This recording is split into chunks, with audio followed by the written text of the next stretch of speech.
And the first presentation will be from Latvia, and I would like to introduce Andris Shirovs. He's a nature conservation, he's working in Nature Conservation Agency in Republic of Latvia, and he's a Deputy Director General in the field of nature conservation. And his presentation is about experience in planning protected areas in Latvia. So please, Andris. So about my presentation for today for you. I will introduce you with the process of development of nature protection plans for protected nature territories in Latvia. I will give some introducing about the spatial planning process in Latvia, and I think more important, how we can linkage nature protection conditions, nature protection issues into the spatial national plans, and I will give some introducing about that. So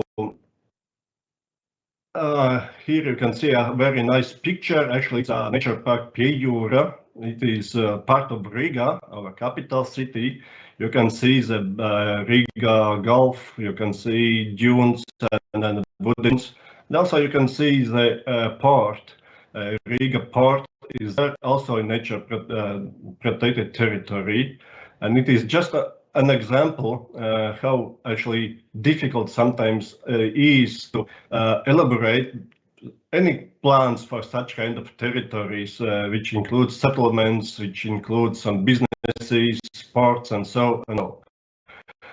It's just a picture, but now to my presentation. The slides are changing. So. In common sense, nature protection plan in Latvia, we are thinking about the management plan for setting out the necessary management and protection measures for a long-term protection of nature values for which the site is established. And below you can see the legal definition from the law.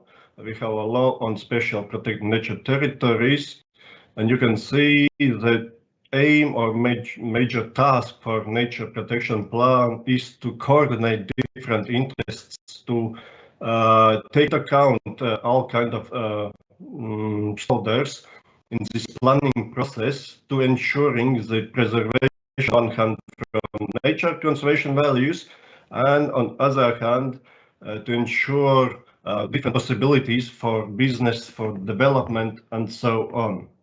So it is quite good task to manage all these things.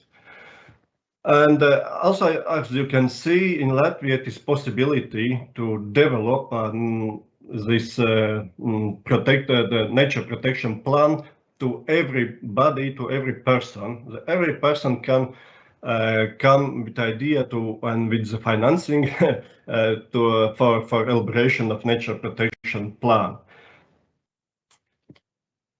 So here is some major steps in development of nature protection plans in Latvia, and this nature protection plan shall be approved by responsible minister. Responsible minister is Minister of Environmental Protection and Regional Development. Also, my organization is under this ministry. Cabinet of Ministers is responsible for developing of procedure and content of plans. It is regulation of Cabinet of Ministers who determines all necessary parts which should be included in any nature protection plan. Also,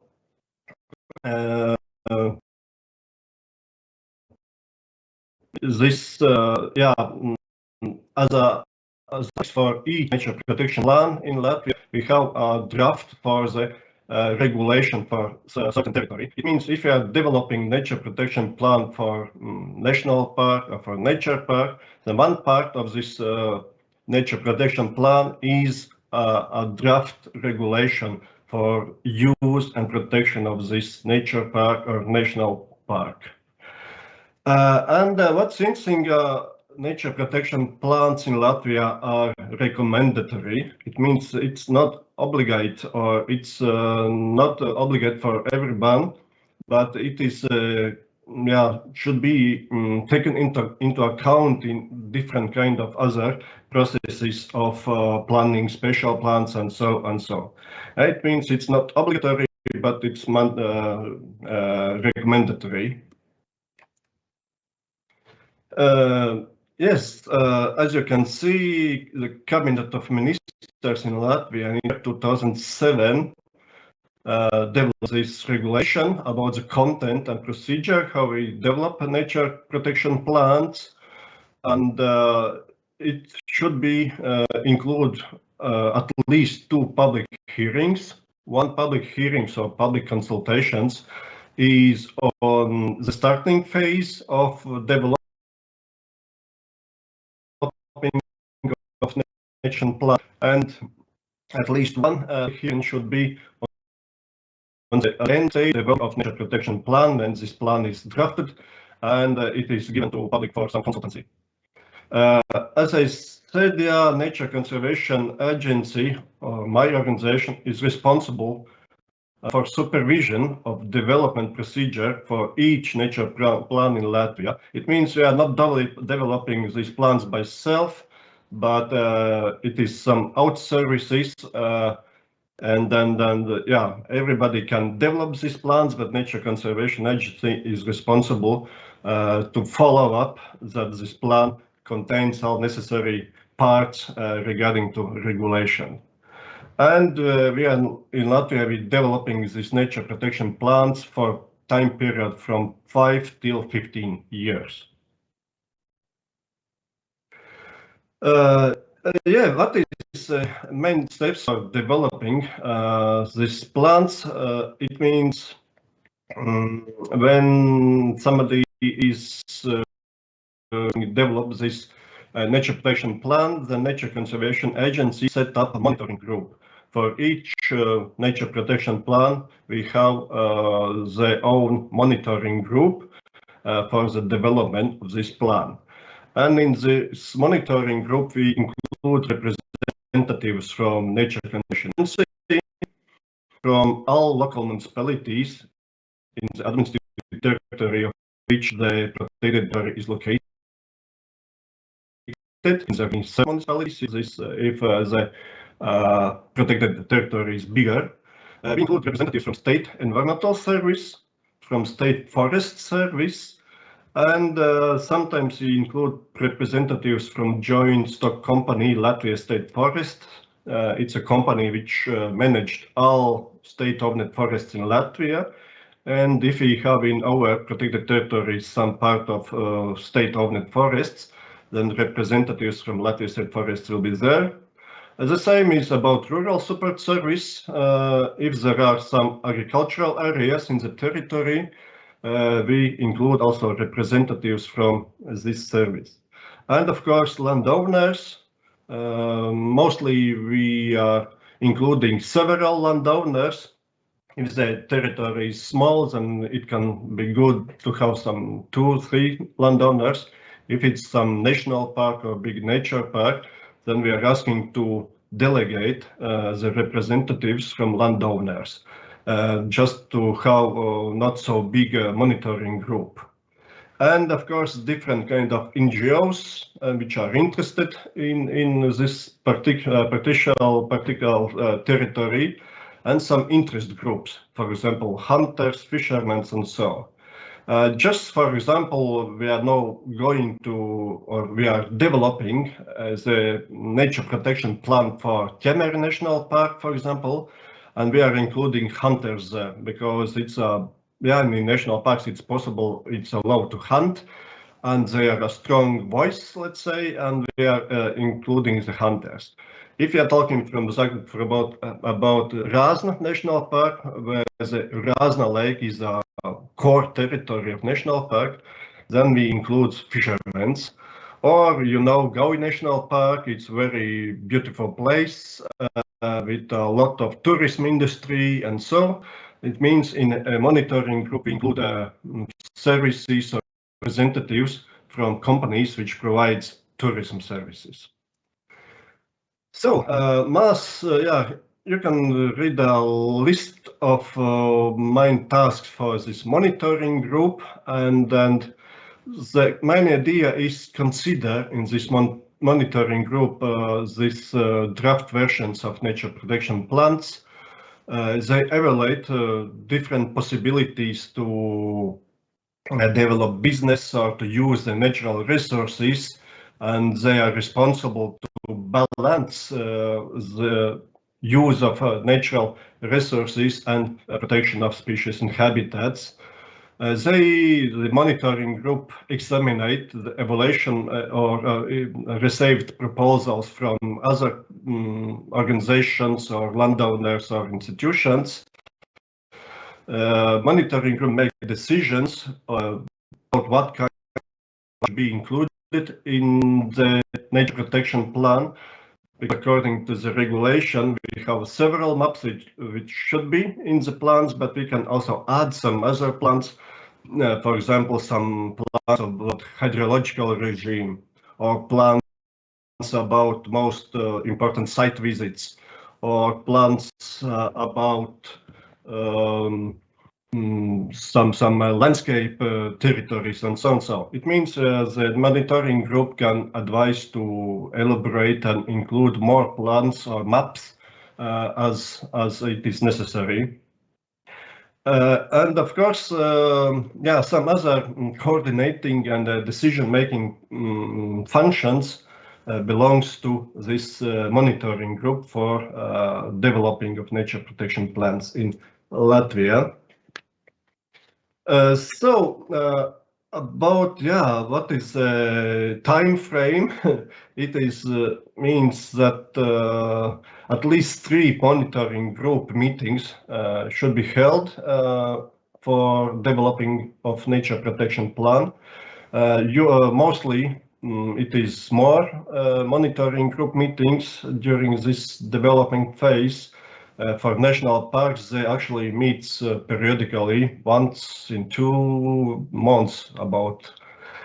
And once the monitoring group agreed on the draft version of nature protection plan, it is submitted for public consultation. Then, as I said, we should have 2 public consultations, and then we receive different opinions from society. After that, we evaluate all kind of ideas and arguments from society, and monitoring group decides which are included in plan and which probably arguments are not included in the plans. And after that, when this public consultation procedure is done, then the final version of nature protection plan is elaborated and submitted for approval in the ministry. And the Nature Conservation Agency is responsible for submitting these plans in a ministry. And also during this procedure, we should receive the positive opinion from local municipalities about this plan. If there are big negative attitude or some ideas from local municipalities at which are not agreed in this developing phase, then we organize extra meetings. And if we can't find solution, then the final stage is to have a common meeting with representatives from ministry. It means for each nature protection plan, we should receive agreement from local municipality. Otherwise, these plans are not finished. What about plants, if they are out of the time, or if this term for being forced is ended, then it is described to develop a new plan. But if there are some activities in management plan or in this nature protection plan which are not realized or not implemented in the nature, it is possibility to prolong duration of this nature protection plan for 5 years. Prolongation will be just for one time, for 1 year. And it is extra time in which this management activities should be implemented in the territory. So what we are thinking about the benefits from nature protection plans, and which are also presented in every meetings for society or for monitoring group, are that nature conservation plans balance economic activity with nature protection. During all the discussions, during all meetings, we should find the balance between different stakeholders. Of course, it is also a possibility to reduce any burdens or any special permits for develop the different kind of activities in the territory if these activities are foreseen in the nature conservation plan. It is a good opportunity to include development activities for tourism and so in the plan, and then the evaluation of these activities or possible impact of this territory, of these activities on the territory are reduced. Also, what's quite important that the approved nature protection plan provides the possibility to attract the funding from national money, from life programs, for cohesion funds and so. And even at this moment in Latvia have one project call for local municipalities for implementing activities in nature protected territories according to already established and developed nature conservation plans. It means if the nature conservation plan is in place, it can be used for attraction of extra funding for these territories to make management activities in these territories. Yes, and of course this regulation is about content and procedure for nature protection plan from year 2007. It's not a new regulation, and we have some ideas how to improve this legislation.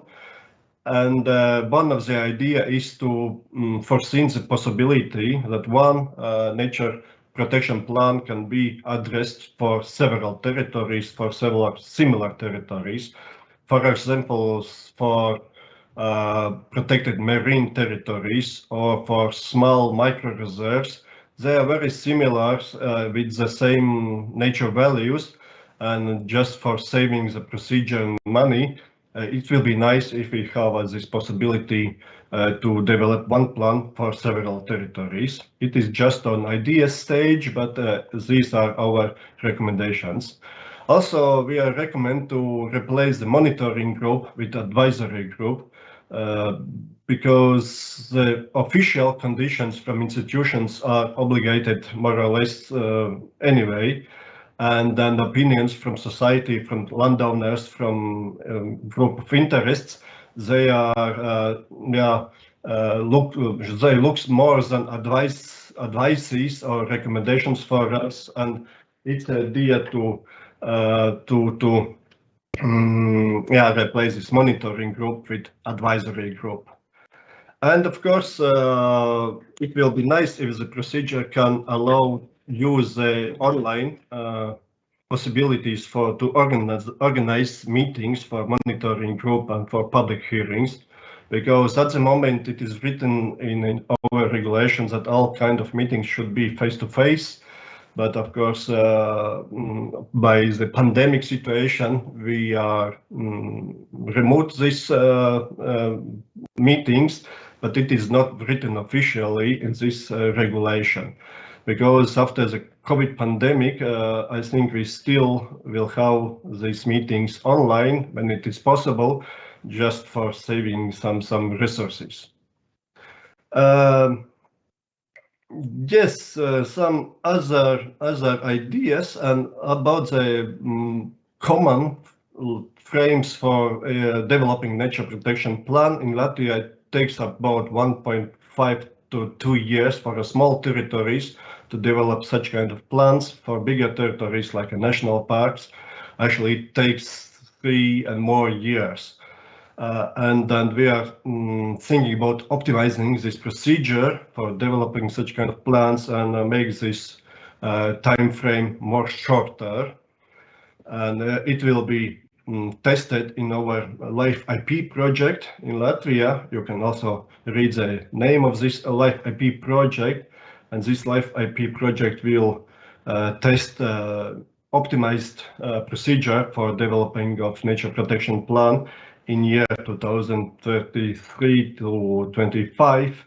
And then probably we will come out with some ideas how to optimize this procedure.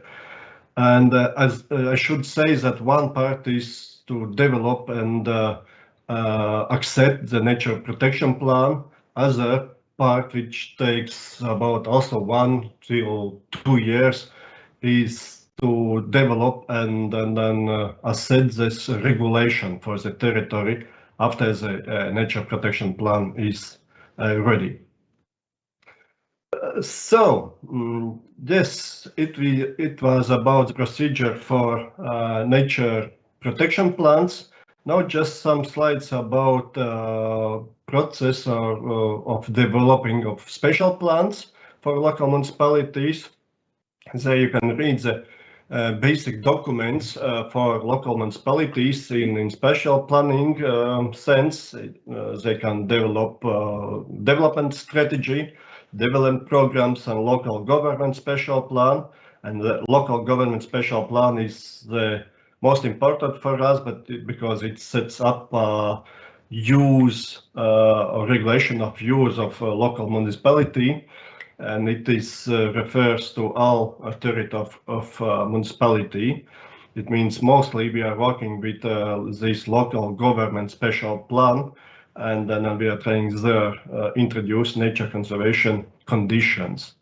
But also we have some local plans, detailed plan, and thematic plans available for municipalities to develop. They are especially local and detailed plans. They are for smallest territories, for smallest units, but also a nature conservation agency involves in preparing conditions also for these local and detailed plans. What about the experience for implementing nature conservation conditions into the spatial plans? We had an experience in 2 projects. They are quite old ones, but anyway, it was an idea to set up the system how we can introduce nature conservation conditions into the special plans. It was in 2014 and 2016, but I will say, or I should say, that it was very hard and very difficult actually to elaborate or develop one plan which includes all possibilities from nature conservation issues and also from special planning procedures. And we are not very succeed with that. Mostly we are thinking about to end this elaboration of nature protection plans during these projects, and just in some cases or in some small territories, it was possible to make a one plan from both sides, from nature conservation special plans for territory. We still have actually this separated planning procedures from nature conservation agencies and from local municipalities, and we have 2 plans for each territory covered by protected territories, and it's not easy way to make a one plan for all purposes.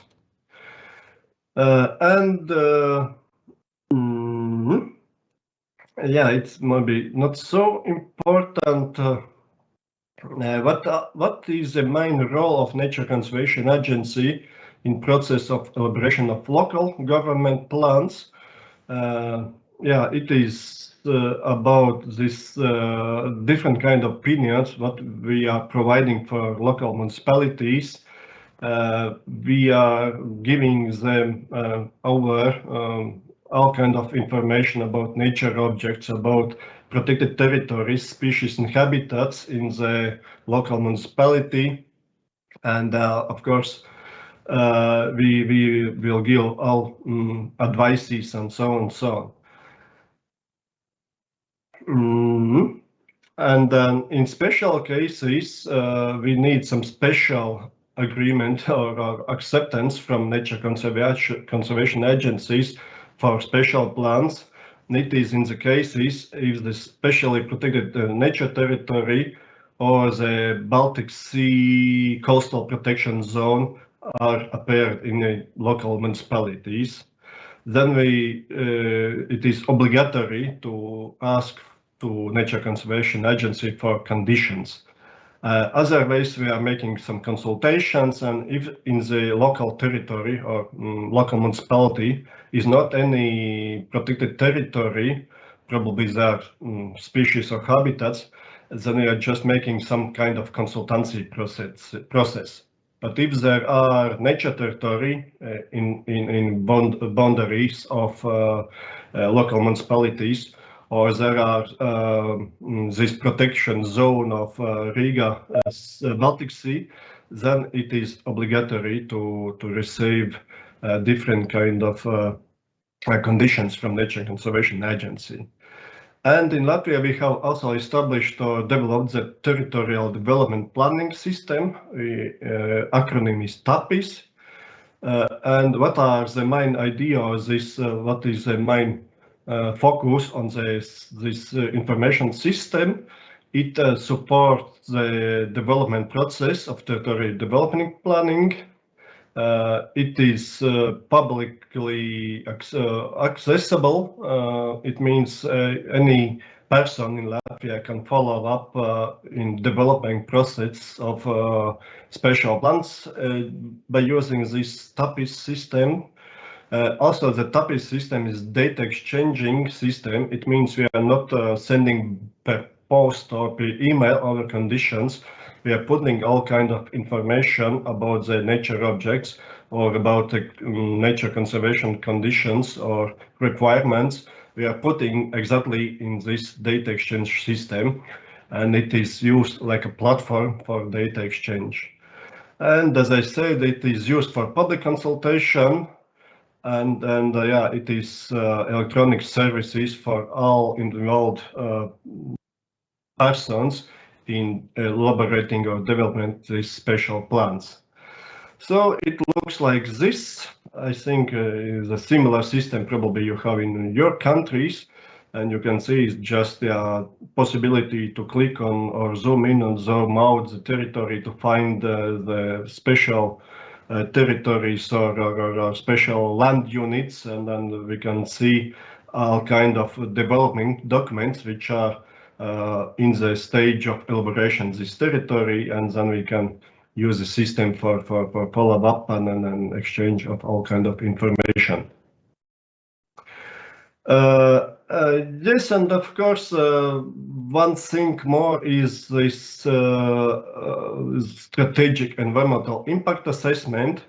It is foreseen for different kind of planning documents which can have some impact on the nature values or nature resources. These are different kind of thematic plans or development plans for local municipalities or other businesses. Then if they can have this some impact on the protected territories or protected values, then it should go to strategic environmental impact assessment procedure. And also Nature Conservation Agency is involved in this process. And it is stated that this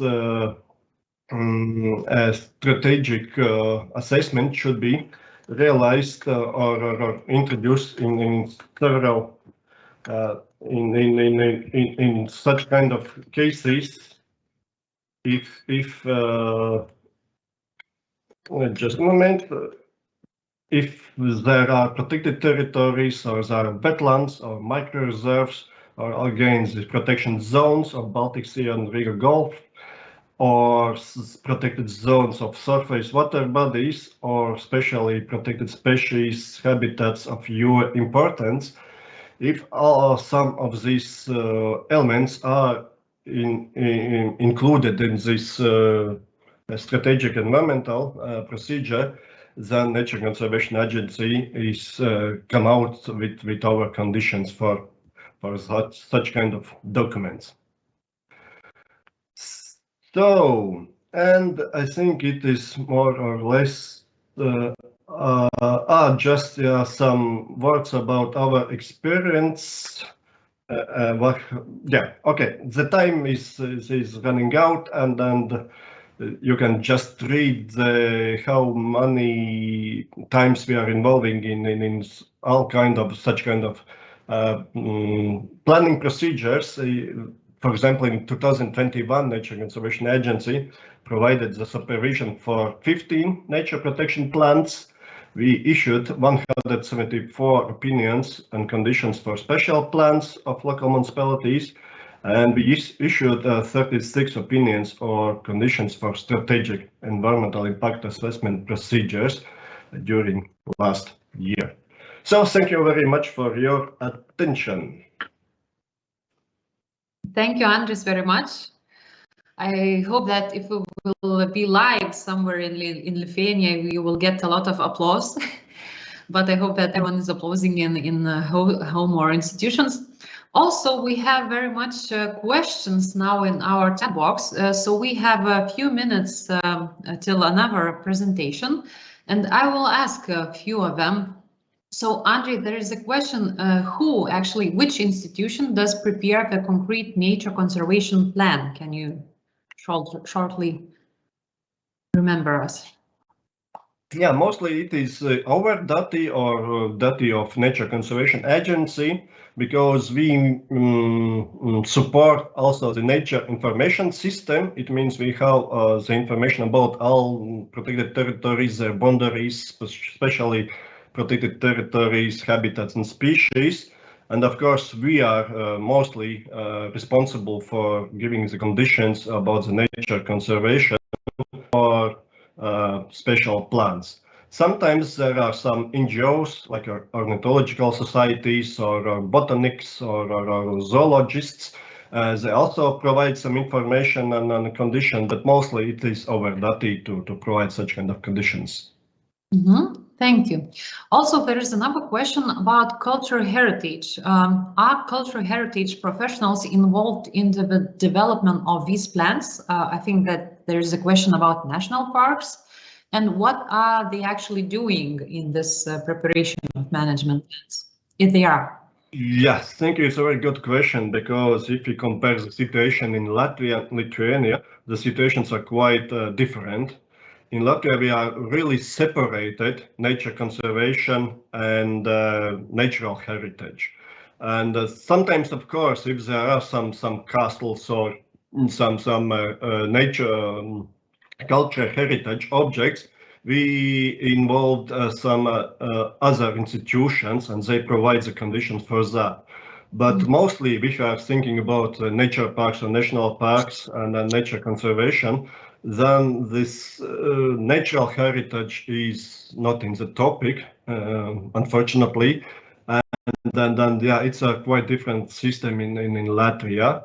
But we try to establish this information or to give or find this information about all the heritage, cultural heritage objects in the territory. But yeah, these processes are separated, and we develop a plan for nature conservation territory, and then other plans are for protection of cultural heritage. It's not implemented plans; they are not integrated. Yeah. Mm-hmm. Thank you. Okay, there's more questions, okay, there's about nature management plans, about the public relations. Then actually you need to have a permission from private owners of a land when you are preparing nature management plan. And also one question which is very close to this previous question about the compensations to landowners. Maybe you could answer. Okay, thank you. Yes, no, we are not should have to permissions from landowners for elaborating this nature conservation plan, because as I said, this nature protection plan or nature conservation plan, it is recommendatory. It is not legally binding. But as I said, the one annex for these plans as regulation or future regulation for the territory. And when this regulation comes into force, then of course there can be some changes in land use possibilities for forest cutting or intensive agriculture and so on. But these processes is actually a little bit separated. Developing of a nature protection plan, there we hear all the ideas from landowners, and we try to implement them in the nature conservation plan if it is necessary or if it is possible. But if it's not, then we a little bit ignore such kind of arguments. But when we are coming to this elaboration of regulation for special protected territories with restrictions and so, then of course it's a second chance for landowners and for landowners to come with their arguments and then change this possible regulation. It is separated processes, but of course there are a little bit some connection between, of course. And about the compensations, mostly we have only compensations for forest cuttings or for clear cuts, and it's all. Actually, such kind of restrictions like building or developing some farms or make the intensive agricultural activities. So for that, there are no compensation means or no compensation mechanisms in Latvia. And that's a big problem, of course. And this is a problematic issue for Latvia because we don't have enough money to cover all kinds of restrictions in protected territories. But just some of them are covered. Mostly these kind of restrictions are not covered by compensations in Latvia. Yeah, okay. I think that money is an issue everywhere. One more question about public participation in preparation of management plans. Is Latvian society very active in preparation process? Because you mentioned before that you involve local stakeholders in monitoring group as advisors, but what before, are they active enough in preparation of management plans? Yes, I will say the society in Latvia is quite active because it's a sensitive topic for landowners, all kind of new plans or after that regulation for territory. And if we compare the situation in nowadays and some 5 or 10 years again, of course, the society is more active, more knowledge and more experience in this field. And actually in these public hearing procedures, we have full rooms with participants. It can be 10, 20 to 50% actually representing landowners, and they are coming to these hearings and these meetings, and then they are quite active. Of course, there are sometimes the situations that we just have one or two leaders or these main leaders, and then our society is going in the one or other direction of these leaders. But sometimes it happens that there are several active landowners and with different minds, and it's not always about against the nature conservation. It's not always against the protection of nature values. Sometimes, or let's say partly, also it is about in favor of nature protection of nature conservation values, because some businesses are very depending on existing of these nature values in the territory. Yeah, it means the public is active, and there are not only the one direction of ideas and arguments, but also diverse arguments, pros, cons and pros about the conservation issues. Okay, thank you very much, Andris, for answers. We have more questions, but we will discuss about them in the end of the seminar, so please have a little bit patient. And now we will move to Estonia, and we have Rinna Kotter from Estonia, and she is working as a leading specialist in conservation management planning department in the Environmental Board of Estonia. So Rinna, please, floor is yours.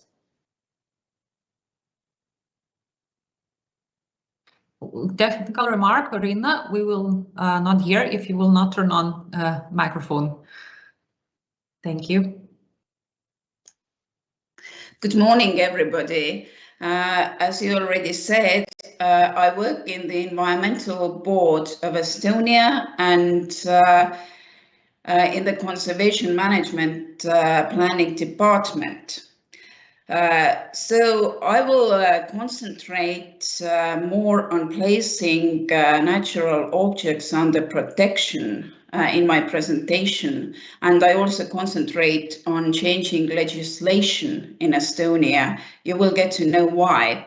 And the first thing I thought was that I came into management planning in 2011, and now it's 2021, so it has been 10 years. So the first thing I thought was what the changes have been in conservation management planning in Estonia.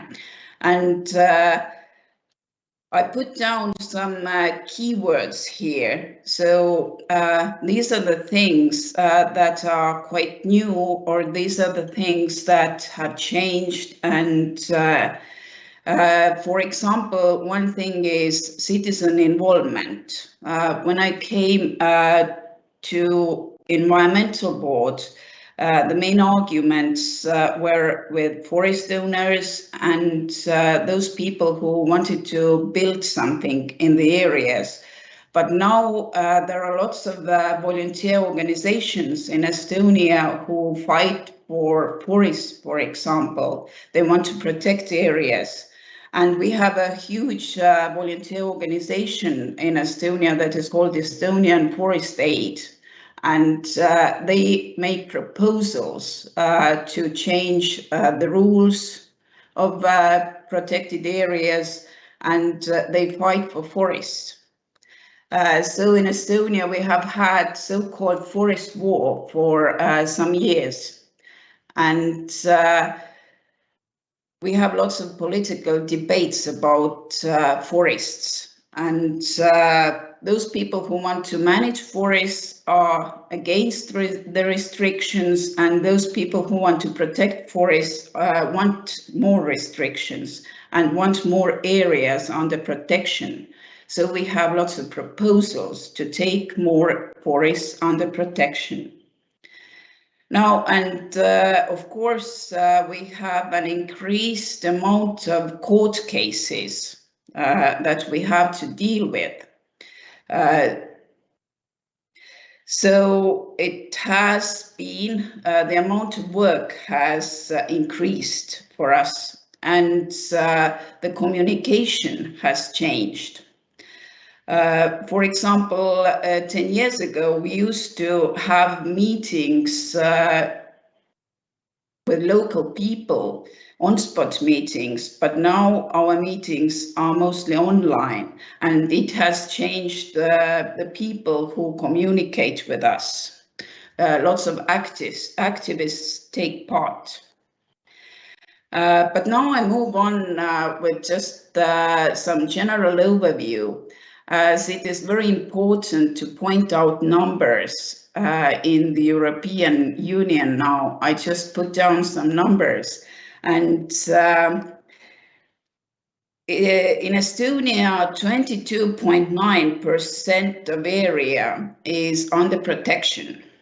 And it means that we have more sea under protection. For example, 90.4% of land is under protection, but 27.2% of territorial waters is under protection.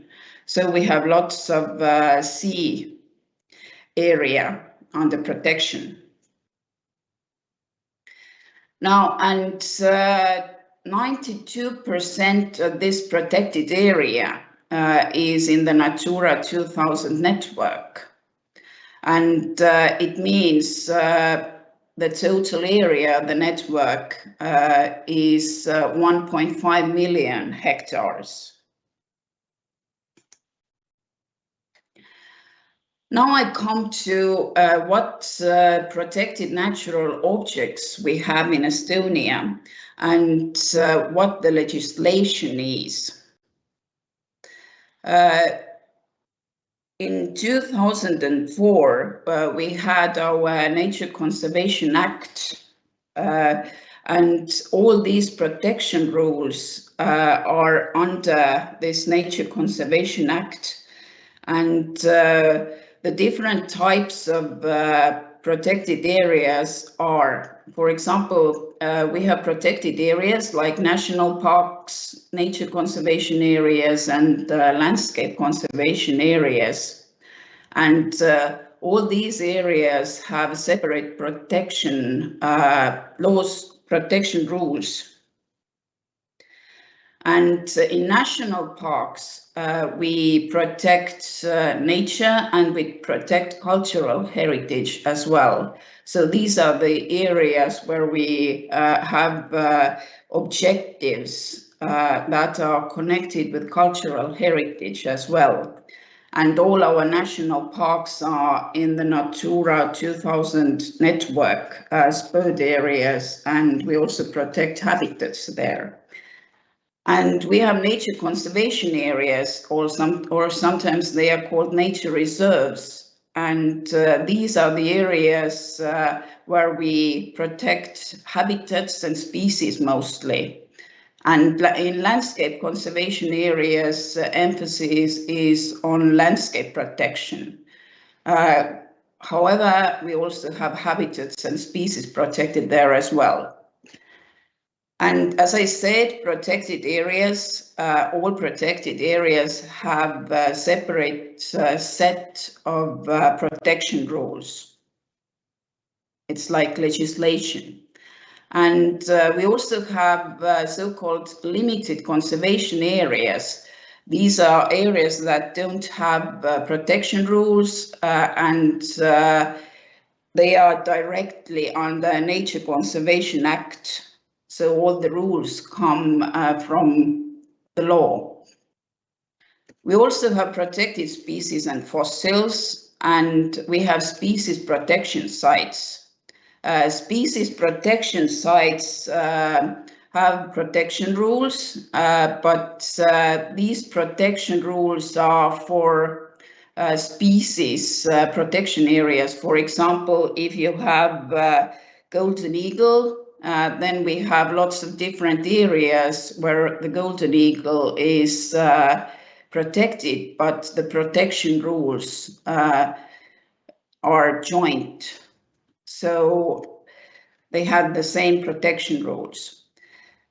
And we also have individual protected natural objects, and all those individual objects have one set of protection rules. Individual objects can be trees, rocks, waterfalls, streams.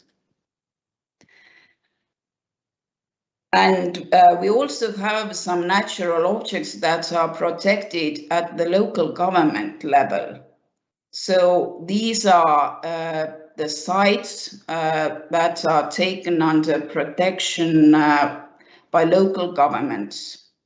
I will show you later on how many of these protected areas we have. And as we go on, I have a map here, and the colors show different types of protected areas. For example, those green areas are the protected areas like national parks, nature conservation areas, and landscape conservation areas. And those yellow areas are limited conservation areas. You remember I said that limited conservation areas don't have separate protection rules, and all the rules come from the Nature Conservation Act. And the red dots here are species protection sites. As I said, we have some some protected areas that are under local municipalities. And as you see on the map, there aren't many. Most of our protected areas are under state protection. And we expect that in the future, more and more local municipalities take part in nature conservation, and they make their own conservation areas. So all the areas don't have to be protected by the state government. As about the zones, we have 3 different zones. First one is strict nature reserves. These are the reserves where people can't go. It is not allowed to visit these reserves. And we can have these strict nature reserves only in national parks and in nature conservation areas. But the amount of the area is quite small, so you will see it on the map. We have conservation zones. These conservation zones are with strict rules, so no forest management and no building in these zones. People can visit conservation zones, although we have some restrictions because of the species. For example, you can't visit some areas in spring because of the birds. And we have limited management zones. So strict nature reserves and conservation zones are about 35% of the area of all the protected areas. And limited management zones where you can manage the forest or just build something, economic activities are allowed there. And as you see here on the map, we have those strict nature reserves in red. These are the sites that can't be visited by people. So we don't have that many of these. And these green areas are conservation zones, so no forest management in these zones. And yellow areas are limited management zones. As you can see, water areas are mostly in limited management zone. Now, what is the process of placing natural objects under protection? In Estonia, everybody can make a proposal, and when you want to place an object under protection, under state protection, then you have to make a proposal to the Minister of the Environment. And you have to, of course, you have to say what the value of the area is and what the border should be and what the rules should be. But as I said, everybody can make a proposal. And That has been a problem in Estonia now in recent years because, as I said before, we have lots of citizen involvement, increased citizen involvement, and so we have lots of proposals to take areas under protection. When the proposal is in the ministry, the next part is an expert assessment and inventories, and that is the task for the environmental board of Estonia. And we need to carry it out. And in Estonia, as we have had lots of political turbulence and arguments about forests, it's quite difficult to find experts who are independent.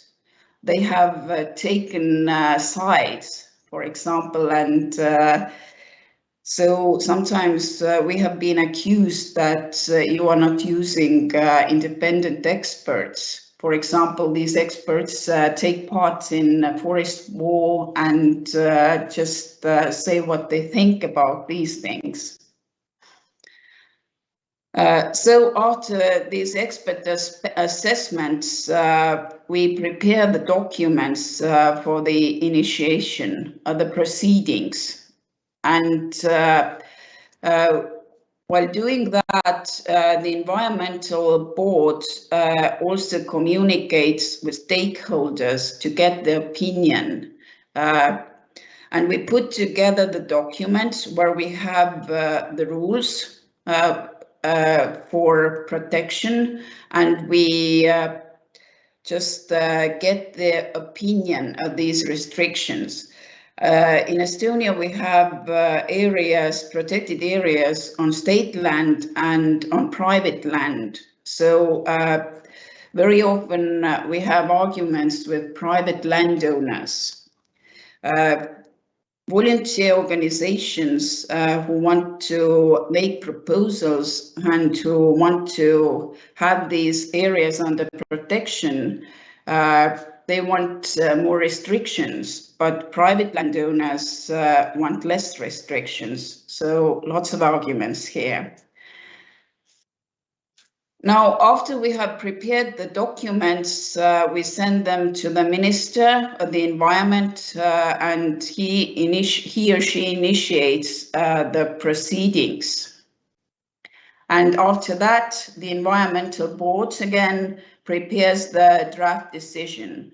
And again, we put it on public display. So we organize the public display and the public discussion.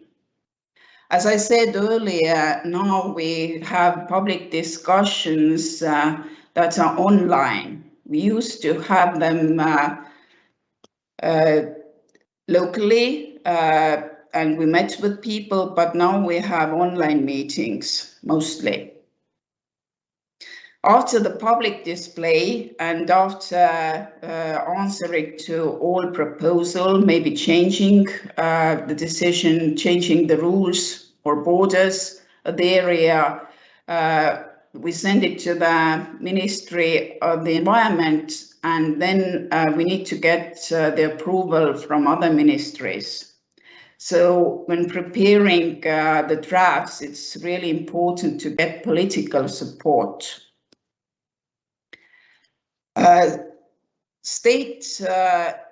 Those areas that are under state protection, the decision makers are the government or the Minister of the Environment. For example, protected areas are taken under protection by the government, and species are taken under protection by the Ministry of the Environment.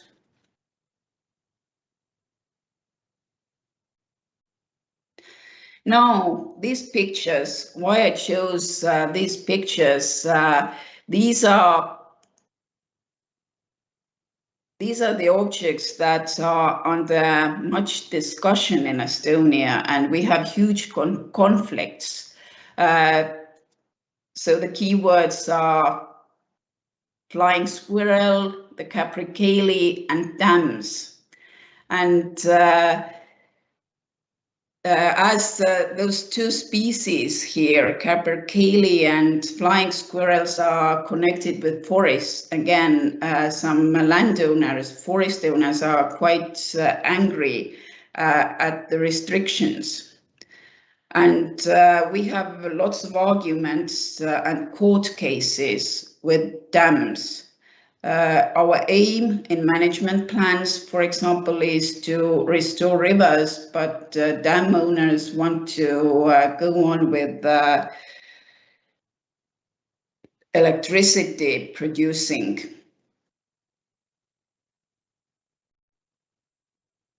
And we have arguments with forest owners and how many hectares of forest we should protect. I will just give some examples of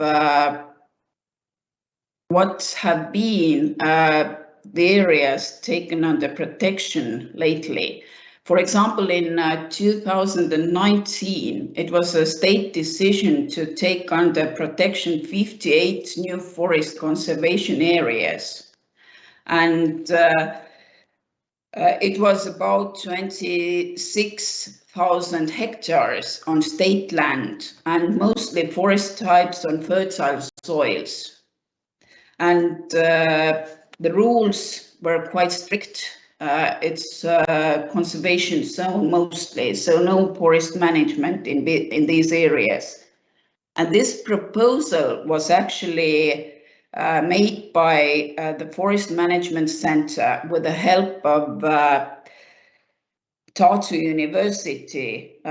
Maybe you have heard the name of Asko Lõhmus, our conservation biologist in Tartu University. So he was the one who helped to prepare the proposal. And the problem is that we have less and less of forests on fertile lands. So people want to manage these forests, and we don't have much protected forests on fertile lands. So that's why the proposal was made.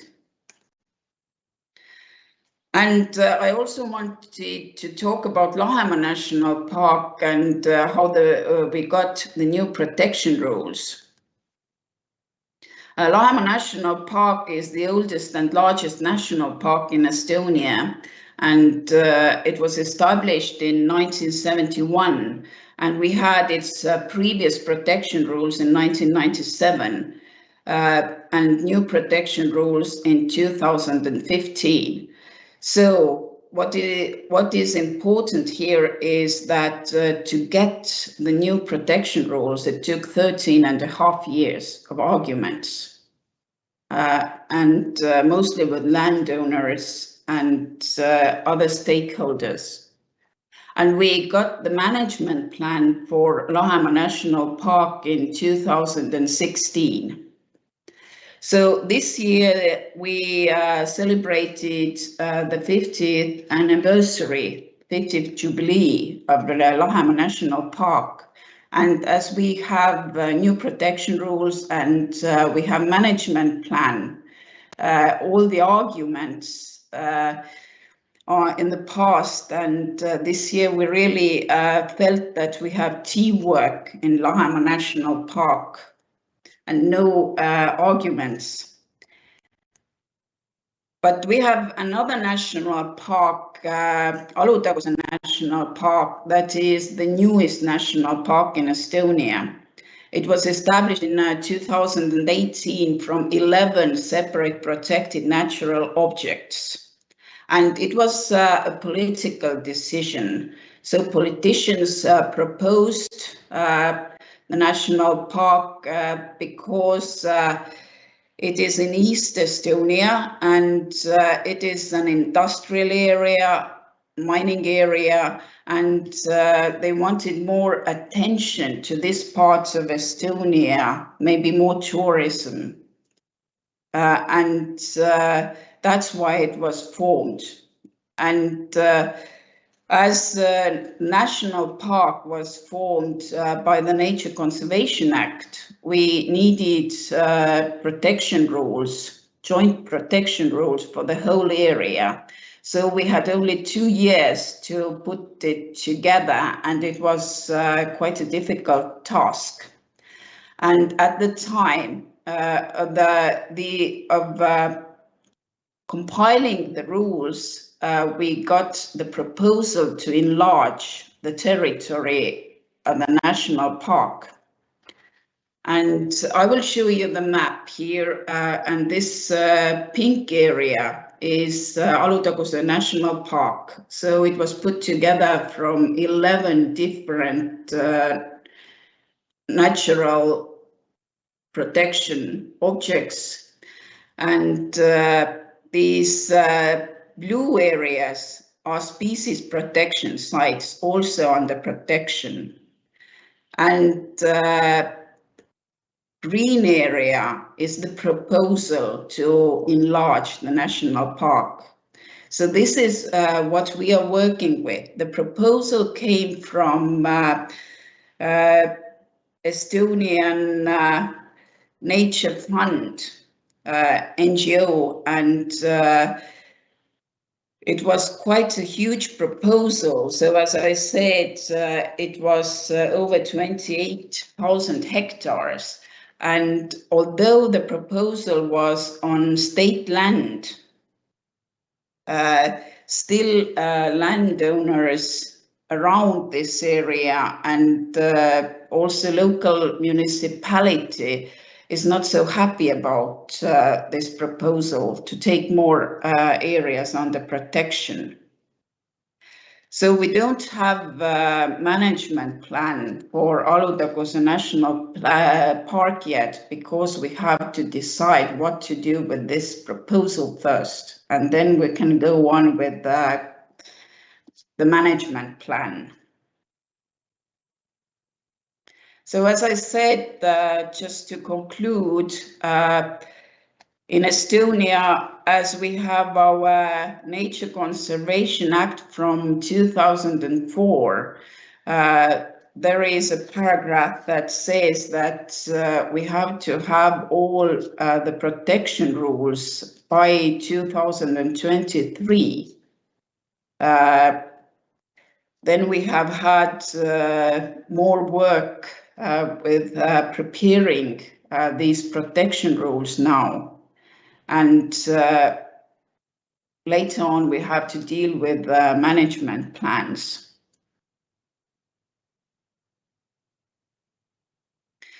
So thank you. And as I see my time is up,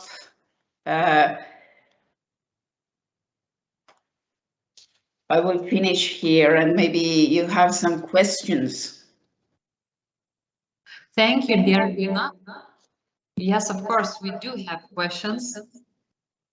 Actually, I'm really surprised that on 2018 you established 5th national park. It was 6 actually. Oh, 6, sorry. We have 6 national parks now. Yes, but anyway, it's a huge, I think, thing, because nowadays to establish new protected areas, it's quite a big challenge. But I hope that you will cope it with management plans and you will prepare it. So a few questions, because we have more, but I think that we will stay in the seminar.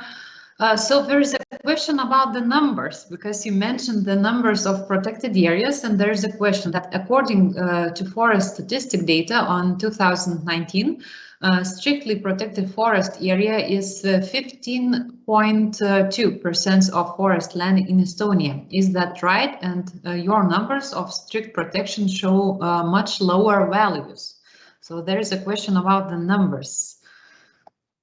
Maybe this 22.9, this is all the area under protection, but strict protection is where we have conservation zones or strict nature reserves. So 22.9 is the whole area under protection, and it's not forest area.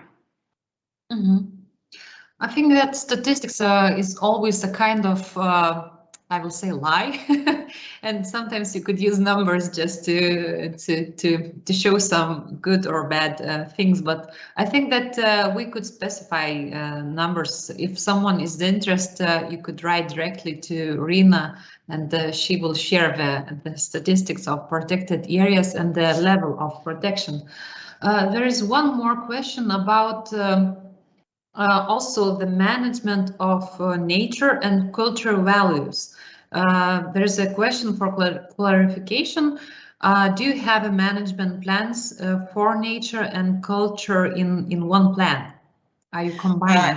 Yes, actually we have them together in national parks. And national parks are the only areas where we protect cultural heritage as well. So we include cultural heritage protection in these management plans as well. So in landscape protection areas, we protect the values that are connected with landscape. Some of these can be cultural values as well. Okay, thank you, Rina, for answers. I hope that you will have some time to stay in the end of the seminar in discussion part. And now we will move to to England, and I will have a huge challenge to pronounce the name of this area. It's a really beautiful place. I have been there, and I will invite Phil Holden. He's a manager of Shropshire Hills, area of outstanding natural beauty, and he's a manager of this beautiful area. So Phil will share his experience of spatial planning for this area. Please, Phil, floor is yours. Thank you, Agne. Sveiki, labai malonu su jumis šiandien pabendrauti. Hopefully I have said there it's very nice to speak to you all today. If in fact I've said something rude, my Lithuanian friend in England is in big trouble, but I will carry on in English. I'd like to start by explaining a bit about my protected area, the Shropshire Hills AONB, which I hope will provide you some context for why we plan in the way that we do. So areas of outstanding natural beauty are a landscape designation in a sort of second tier in addition to national parks, but they are a national designation. In some countries these will be regional parks, but it's a national designation here. There are 35 of them in England and Wales, and they cover 15%. There's a different system in Scotland and in Northern Ireland, as Matthew will talk about Scotland later on.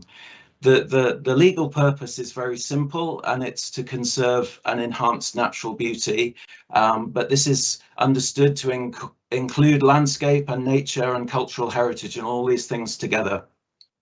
We also have nature reserves and sites of special scientific interest with protection for nature conservation. They're not shown on this map, and obviously some of those will be within AONBs and national parks. So this is the Shropshire Hills here in the Midlands of England against the border with Wales, where I am now. We receive government funding, but we're employed by the local council. And to give you an idea of our organisation, the AONB partnership, we have a budget of around £500,000. It's about the same in euros, and a fairly small staff team, 9 people, some of whom are part-time. So a little bit more about how the AONB designation works. Our organisation, the AONB partnership, has no real powers. There is no land owned by the AONB partnership. The AONB designation itself provides some protection in built development and land use change through the planning system, but the local authorities make the decisions on that, not us. Most of the land is privately owned and actively farmed. As you can see, another picture of our landscape, quite an open landscape with hills up to 500 meters. We're a population of about 19,000 people live within the area. There are some regulations, but mostly they are things that apply across the whole country. And so specific to the AONB, apart from the planning on buildings, changing and influencing land management relies on grants and advice and partnership projects. So the designation is over 60 years old, but for the last 20 years we have legislation to create a statutory management plan, and the local authorities have to do that, and they have to do that jointly, and our partnership structure is how they do that. So as a small organisation with a big remit and limited powers, the first thing we need is partners. And our partnership has 36 members. These include organisations and individuals, and it has a legal status. There are farming and tourism organisations and all these people. They are effectively members of our organisation, so that brings any discussion or conflict, hopefully not, discussion within the organisation. And the management plan is really central to the way that we work. It sets the direction for our team, but we are a small team and we can't do everything. And so the plan tries to influence others as well. So it's very much a plan for the area and not for any one organisation. So every 5 years when we review the plan, there are a number of things to consider. How much of the last plan did we achieve? What worked and what didn't work? What condition is the AONB in now? We have a range of indicators and data sources to look at there. What's changed in the wider world, new policies, strategies, understanding, and what do people think, the community and views from what we can gather from local people. So to look briefly at condition of the AONB, we use a set of about 8 indicators across landscape, wildlife and heritage. We use things here for which the data is already available. We don't have capacity to gather our own information really. This is just one of these indicators about farmland and upland birds, which as you see is not a single indicator. There's a number of different species and it's a mixed picture. We have some things which are increasing and then some of our important species, the lapwing and curlew and so on, are sadly continuing to decline. Overall, in terms of monitoring and this kind of data, we don't really have enough capacity. I would say this has probably got worse in the last 10, 20, 15 years that I've been working in Shropshire. The amount of capacity to work on the monitoring.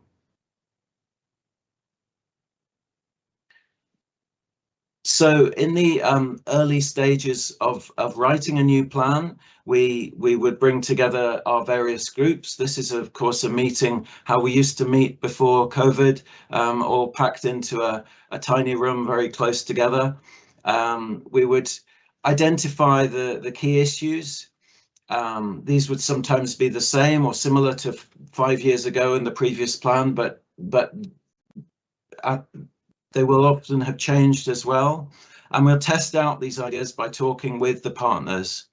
So the writing of our plan would usually be led by one person. In the recent past, that's been me, but having all these conversations with partners gives you confidence to write that you know what other people are thinking. We would then share our drafts of the plan and go out to a formal public consultation, perhaps with public meetings, and people can write in with comments. I can say a bit more about these stages if they're of interest. So this is a page from our actual management plan, and I wanted to make a few practical points. We produce this ourselves in-house. This is done in Microsoft Word. We create a PDF. We don't print anything.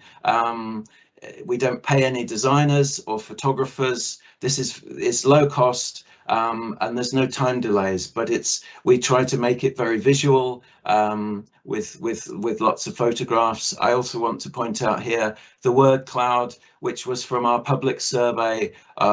This question was what people value about the Shropshire Hills. We also asked about what threats they perceive and things like that. So our plan is structured around 3 main themes, and we work on the principle that these titles within the plan, they actually mean something. The words here express what we want. They're not just a sort of a single word, biodiversity or something, so that even reading the contents page of the plan or the titles at the top of the page, people get some meaning from the plan. Legally, the management plan can set the policies of our councils for the AONB. So these are the things that influence other people. Hopefully, we try to make as much of them as we can. So we make them look formal. They're in bold, they're in boxes. Some of these will inform the planning policies. So the actual land use planning system for built development is run by the council. There's no specific plan for the AONB. These policies will feed into that, but they're not formally part of it. They're what's called a material consideration.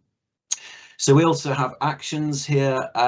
This is currently a short table within each section of the plan, rather than all at the back of the plan. It's quite a simple table with not many columns. We don't put a budget in, we don't put a year. It's not that kind of detail of plan. But both of these sections, the policies and the actions, we pull out from the separate bits of the plan into a separate document for easy reference. Because our area is quite big, the plan also has area sections. So here we divide the AONB up into 5 areas, which are in their way quite different. These area sections are quite short, and this is probably a part of the plan we should develop a bit more.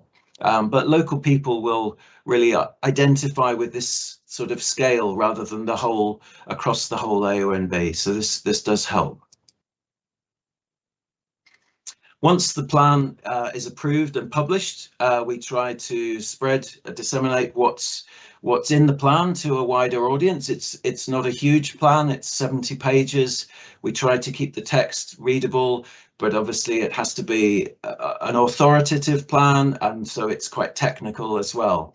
So one thing we did this time was to distill down to 10 messages for the management plan, and we used these in slides with pictures, so they're just 1 sentence each with some pictures. I'm not going to show you them all, but there's 2 on this page, and 2 here. As you can see, the pictures help to convey what this is about, and just 1 more. You can see how they cross the topics of what we do, and these words are crafted quite carefully so that we can use them in a variety of ways. This picture here is actually the Young Rangers International Camp in Switzerland, so a few years ago, so perhaps there's people from your areas in that picture, I don't know. So this part, not specifically part of our management plan, but we would do talks occasionally to local community groups, and what we have here in England, parish councils.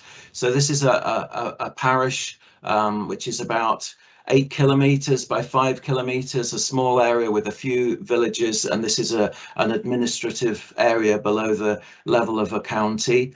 So this level of detail is not there within our management plan. So these were some slides that I prepared for a talk I did with them, using the online mapping tools and taking the boundary of their parish, and here with the different types of landscape in the landscape character.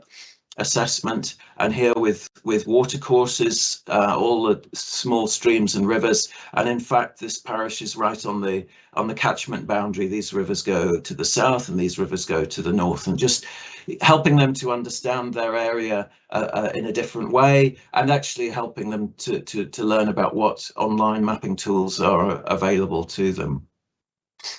So once the plan is in place, we report on progress. Ideally, this would be every year, but in reality, perhaps every year and a half or 2 years.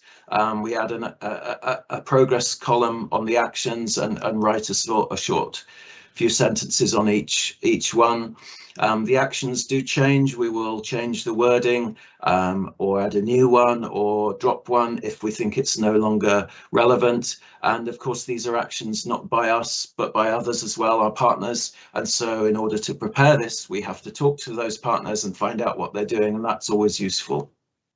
So this formal update document helps with the transparency and accountability of our management plan. But again, it's obviously quite a technical, heavy read. So a year ago, we condensed this to a single page in our annual report with bullet points under the 3 main headings of the plan. And these were the key achievements of the year, and then the sort of next steps we wanted to see happening. I'm going to talk a little bit now about another plan that we produced this year on a specific topic on nature recovery. This came through a couple of years ago as a national, not a new priority, but a raised priority nationally through a declaration in Colchester in the east of England, where the AONBs came together to commit to doing more on nature recovery and climate change. So there's been a mention of how plans for different topics fit together with an overall plan. So this is a plan for a specific topic. So the idea of this is that it will fit with the management plan, but it will go into more detail on this particular topic than the management plan does. With our small team, it's a challenge to do this kind of plan. It could take a long time, and some of the AONBs are still working on these. We decided that a shorter plan produced more quickly was more useful, and some of the techniques that we used in the management plan that I've mentioned, we used in this plan. So we set out priorities with images. I shall show you that. We chose some particular species whose needs illustrate what needs to change in our landscape. And actually, in terms of partner work, the field visits we did were a really important part of that. We obviously can't do this work entirely from sitting at a desk. We have some capacity for GIS mapping. This is a particular project of mapping the potential for woodland creation. So the green, this is one of our river valleys, and the green is existing woodland. And this is using the GIS to put buffer areas of so many meters on existing woodlands to see what it looks like if we could expand these woodlands. We don't have enough capacity in our team to do all the GIS work that we would like to do. So we do rely on national data sets quite heavily as well. And also, perhaps not everyone would use this. I really like this, and the internet tools that you can use, Google Maps. This is in the 3D view. Obviously, you can move this around, and you can show people. What I've done here is actually hand drawn this yellow boundary, which is the peat soils that we have up on the sort of tops of these hills. Obviously, then you can't move this this view around, but just to create a snapshot of a slide to explain it in a talk, that's worked quite well. Our key principles for the nature recovery plan, again written to a sentence of fairly short and hopefully clear, and illustrated with images. This one is about heathland, and this is high quality heathland on this side, and obviously very similar land, but used for farmland, improved pasture, and how that habitat edge can be improved. Images, again, sometimes it's really obvious whether an image is showing something that's good or something that's bad. This one is a little more subtle. This landscape looks very beautiful, but actually ecologically it's quite poor. There's a lack of diversity in the fields. This close grazing and steep slopes would lead to very quick water runoff and so on. Some areas have started to use art drawn visualizations, which I really like as an kind of project forwards of how we would like the landscape to look, and that's certainly something I'm sort of keen to do in the future. Either art or sort of edited photography as well. That can work well. So these are some of the what we call the flagship species that we've chosen. These are not necessarily ones that are only found in our area. Our area doesn't have many things that are only found there. It's in the middle of England, but a range of different plant and animal groups, and a sort of little story or explanation behind each of these explains some of the changes that we need in our landscape. Our freshwater pearl mussels need very clean water, so they need farming in the whole catchment to be good and helping that clean water. The dormice need connecting hedgerows and woodlands. The bilberry bumblebee here needs heathlands, but also meadows at certain times of year. And again, we've used sort of very simple technology. In a PDF, you can do little tags. When you hover over the picture, you get a little box come up with the text, and that's been quite useful. The maps for our nature recovery plan, I mentioned we use nationally available online maps. We would like to do more of our own. So the red here is the existing high quality habitat. These are large areas of heathland, and then the smaller areas are probably woodland or other types of grassland habitat. And then these blue and green are the mapped areas of habitat creation potential or restoration potential in order to link up better as a habitat network. But this is quite a complicated picture. So again, in the nature recovery plan, we break it down to the area into 4 or 5 areas. So this is the northwest corner of the AONB. This is the same data set. I'm afraid the color scheme is different, which is not ideal.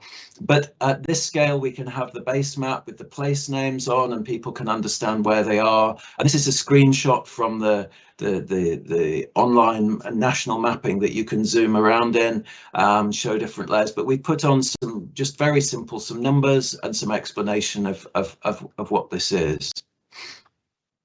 Again, this is a page from our nature recovery plan, produced in-house PDF. We do everything in landscape format now because everybody has wide screens, and it's nice and easy to see and very visual with the pictures and captions. So the people who only flick through it, they learn something from the captions as well. Very briefly, I will mention one other topic plan that we produce, which is our sustainable tourism strategy. This is the basis for us to hold the Europark Sustainable Tourism Charter, and we've done several of these. This came actually before our management plan, so the main points from this strategies slot into the management plan. Again, how this sort of single topic integrates with the overall plan. And obviously there's another particular stakeholder group around this and another consultation process, which is all quite a lot of work. But it's been a valuable document. Again, we tried to keep this fairly short and fairly visual. So some thoughts to finish. I read something about this early in my career, about the process of management planning being as important as the document that you end up with. And I've come to really believe this, having done different kinds of plan over the years. Working with all the stakeholders that we have is definitely takes a lot of time, but I think it's never time that's wasted. As I said before, our partnership structure brings many of the key people together. We do have to reach outside that structure as well. I think it helps us to build a consensus, build where we agree, but not, of course, to shy away from the areas where there are disagreements, where we need to different opinions, where we need to sort of work that out. I think the plan helps provide us some structure. Some of the aspects, things in the plan would just happen through the run of our normal work, and other things, as you can imagine, maybe get a little bit forgotten about. And the plan provides that structure to remember those other things. For the small AONB teams, this process is quite a struggle. Some teams will perhaps contract it out, get a consultant to lead the plan. We prefer to do it in-house, use the knowledge of our teams, and I much prefer to do it that way. My last point really is about the challenge of our plans. We see a bit of a shift in the language of our work. We used to talk about conserving and enhancing. That's still there in the legal debate. We're now talking about nature recovery. Perhaps we're being a bit more honest, as despite all the protection, our nature continues to decline, that keeping it as it is no longer good enough.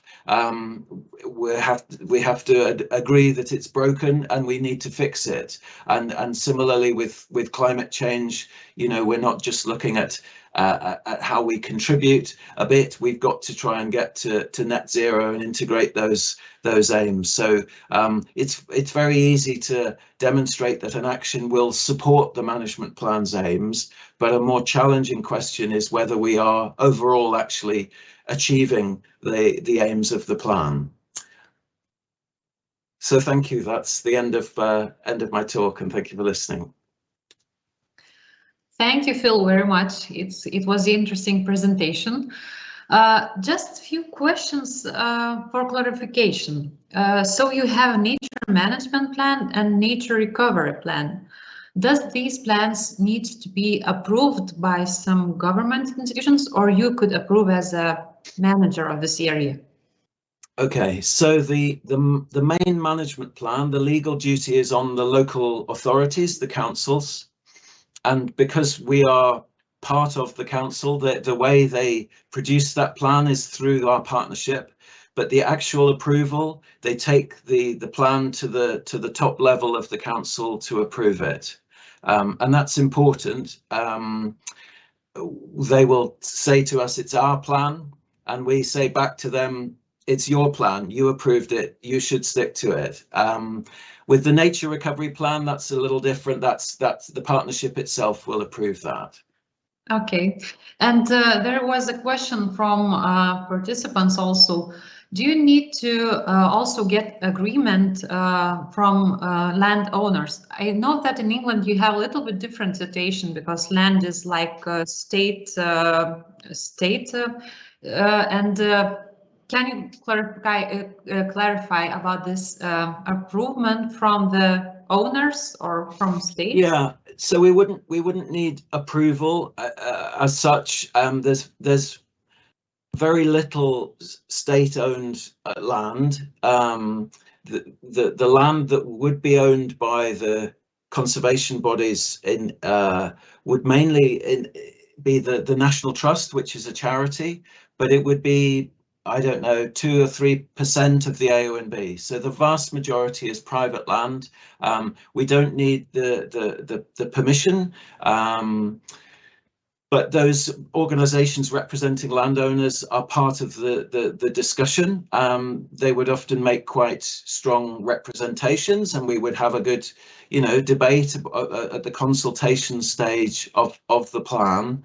I suppose a bit like Rina said, it's a bigger scale political debate about how much restrictions there should be on private land. I think perception may be that a designation like an AONB will restrict the land. In reality, it doesn't restrict as much as people would think. And in fact, we have a debate now with our government about the international target of protecting 30% of land for nature by 2030.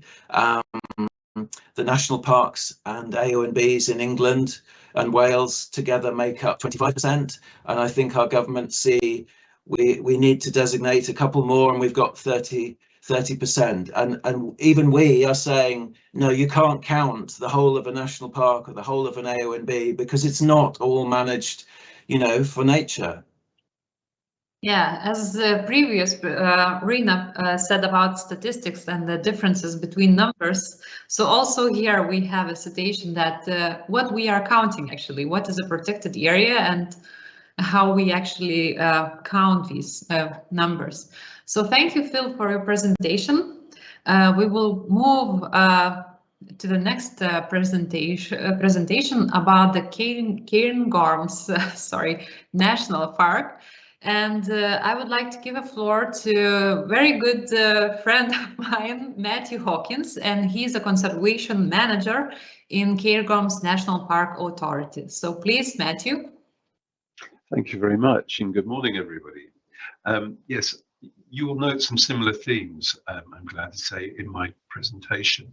I'm going to be talking about landscape planning in the National Park and in Scotland as a whole. Out of necessity, what I'm giving you is a slightly simplified version, and each one of these stages could be talked about in a great deal more detail, but hopefully you'll find this informative, and I'll be happy to answer some questions afterwards. As Agnes says, I'm the conservation manager for the Cairngorms National Park. I and my team are responsible for landscape conservation as well as nature conservation, although other people in the authority do the nature conservation work as well, for example, restoring peatlands and woodlands, etc.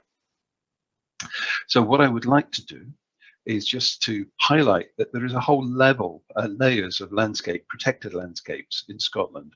Some of these are designations, such as national parks, national scenic areas, and some of these are indications of historic value.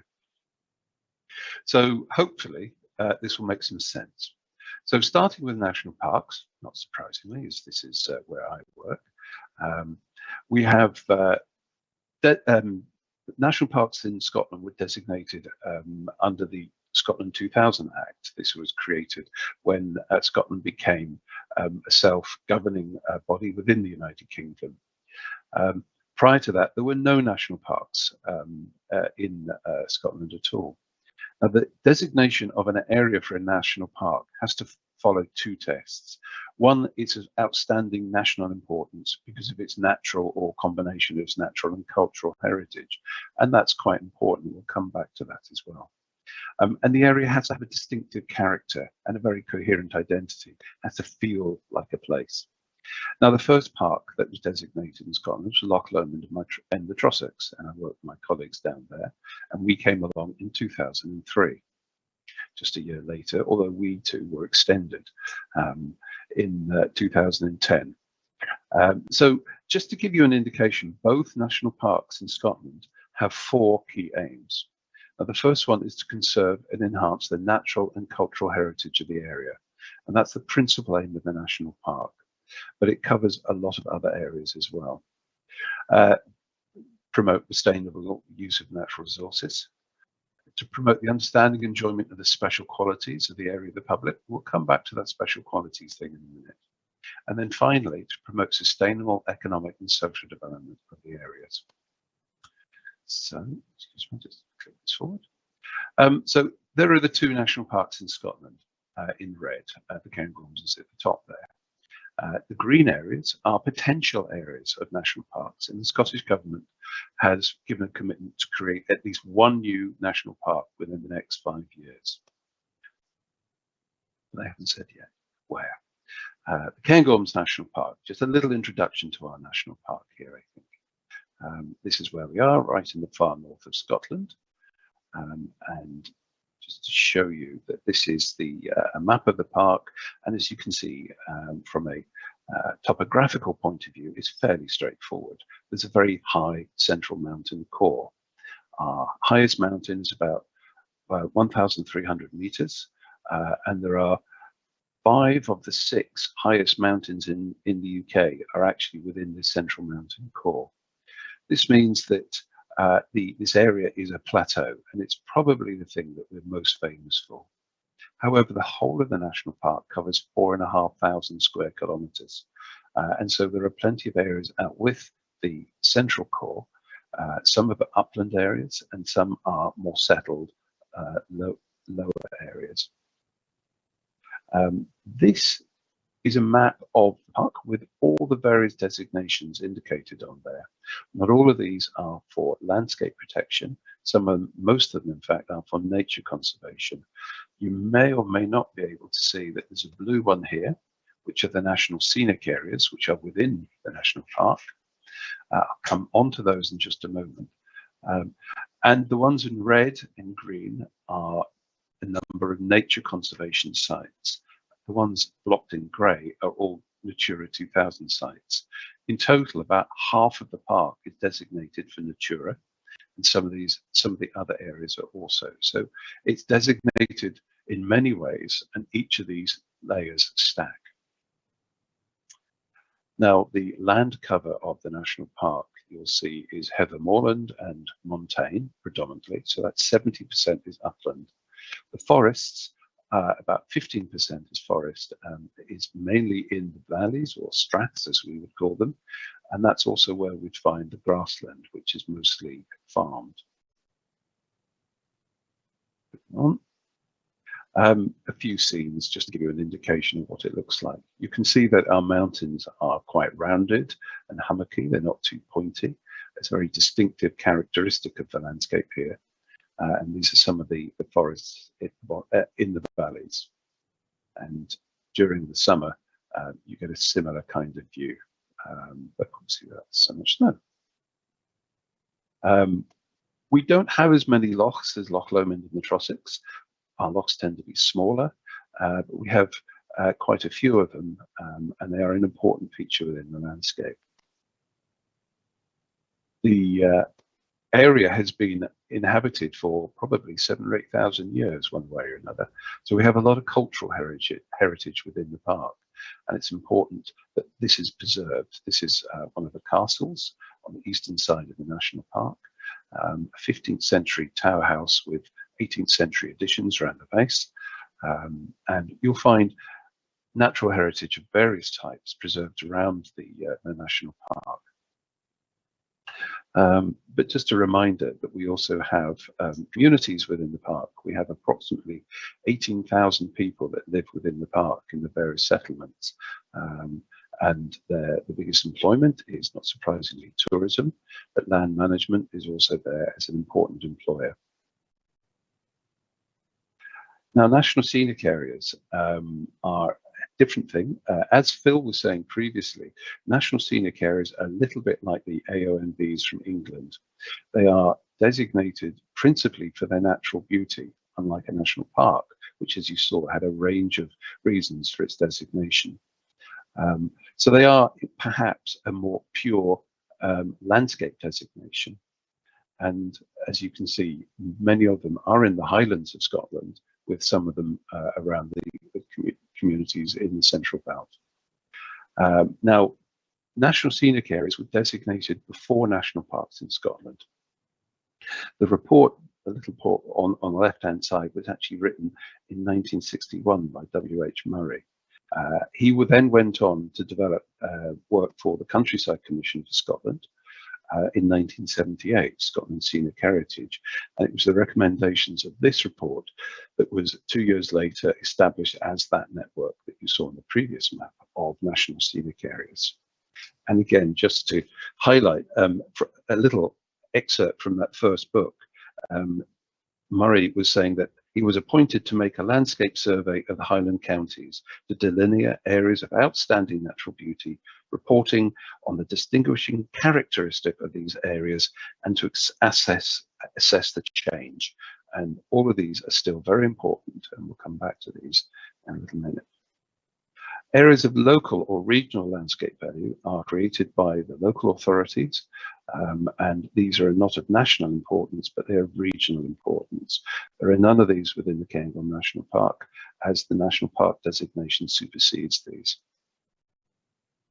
We also have other landscape areas which are designated for specific reasons. In these two cases, for cultural reasons, we have battlefields. We have a national register of battlefields within Scotland, and these are battles that are of national importance. And on the left-hand side, you can see an area of Killiecrankie, which is within the National Park, the Cairngorms.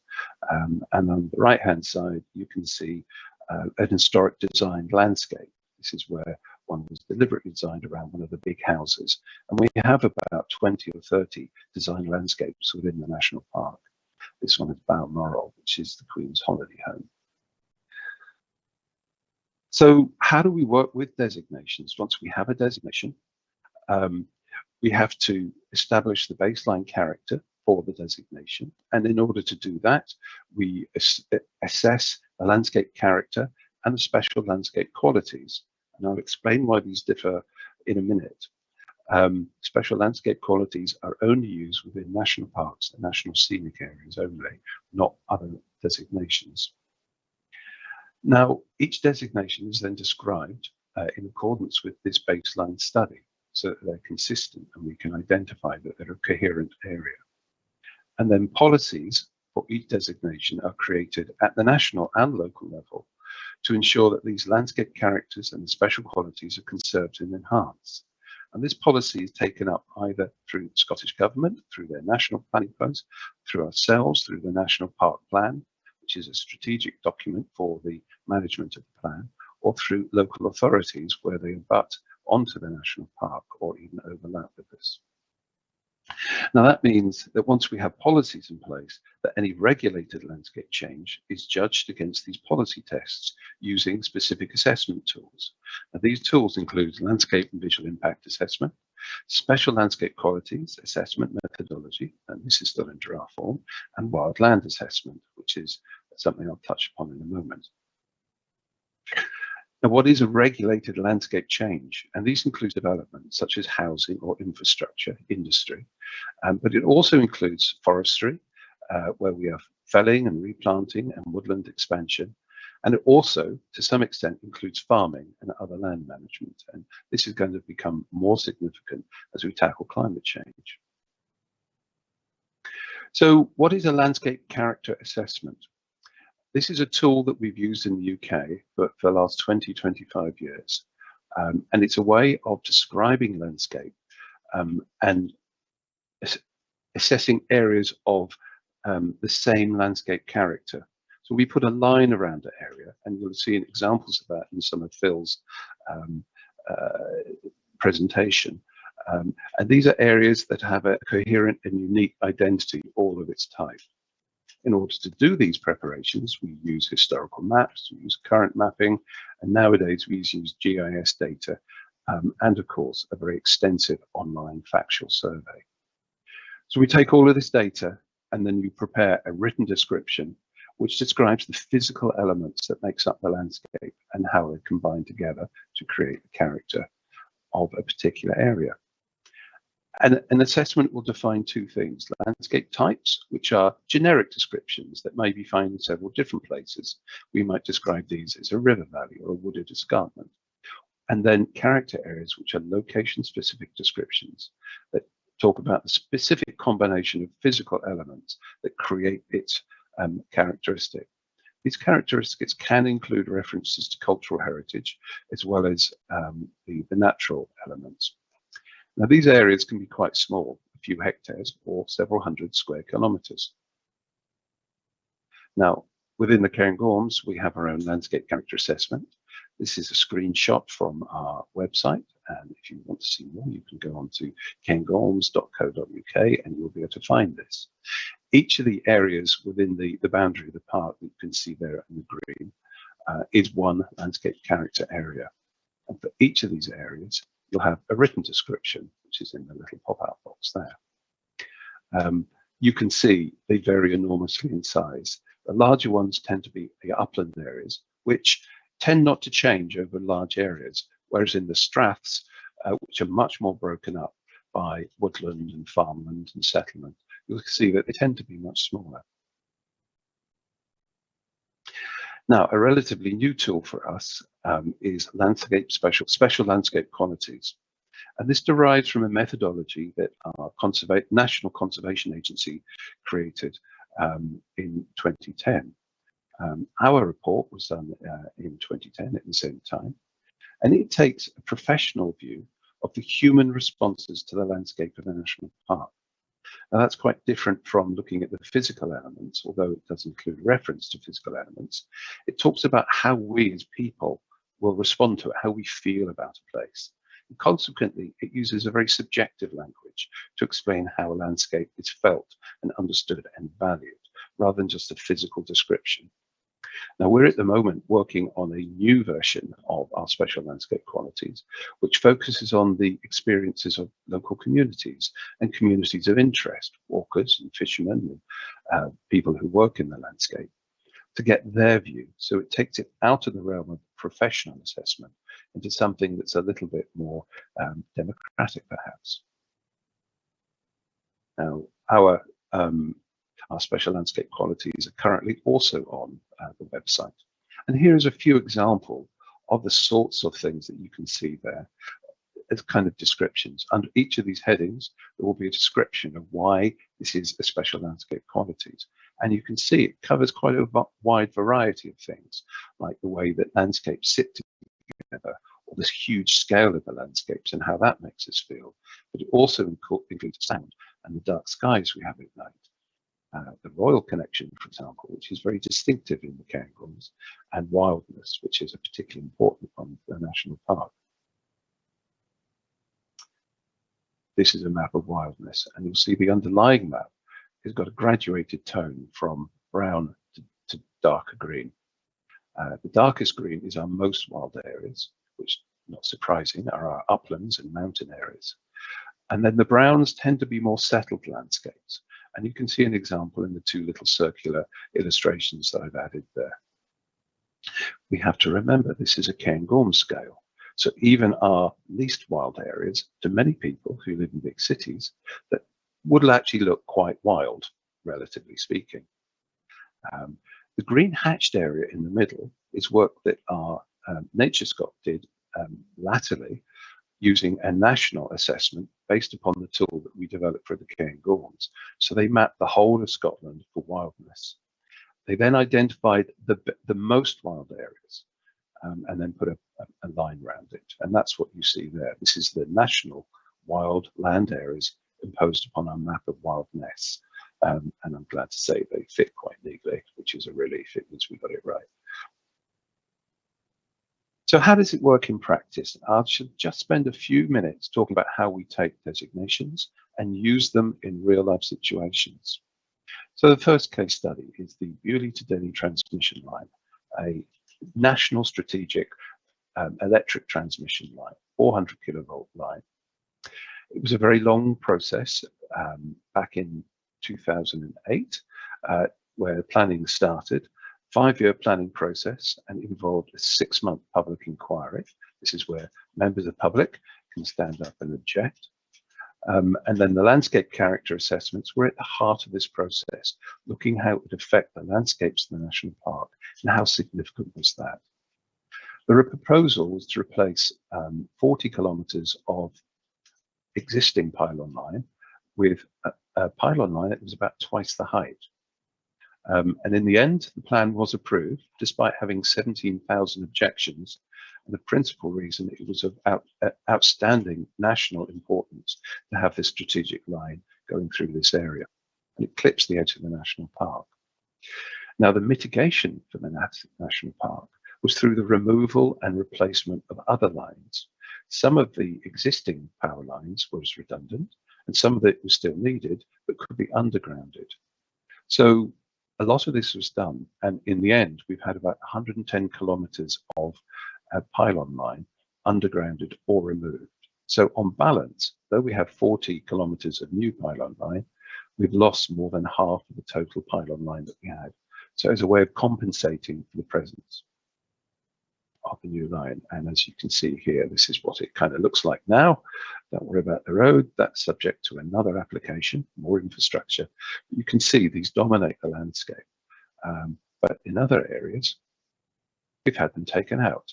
So the other areas have benefited greatly from having this removal, and the difference is quite stark, and it's very nice to see these things come out. The other example I want to talk about briefly is wind farms. Now, this will be familiar to all of us, I'm sure, but it is a national policy that wind farms are not allowed in national parks or national scenic areas for a variety of reasons, and this policy was established by the Scottish Government. Now, our national park plan also has a policy that no development outside the national park should have an effect on the landscapes of the park, and this would include wind farms, of course. By their very nature, wind farms have an influence way beyond their boundary because of the tall structures, and because the most windy areas are more remote upland areas, it means that they're very attracted to wind farm development. And so as a consequence, we've had a lot of wind farms that have been proposed and allowed within that. Some of them have been allowed within the site of the national park. Now, the assessment by wind farm companies and public agencies highlight the effects on the national park. And these are all based upon landscape and visual impact assessment, based upon the landscape character baseline, and special landscape quality assessments, including wildland assessments. So all of these assessments are stacked to judge the effects of this development upon the landscapes of the park. There will be objections from public bodies, and where that happens, it goes to a public inquiry.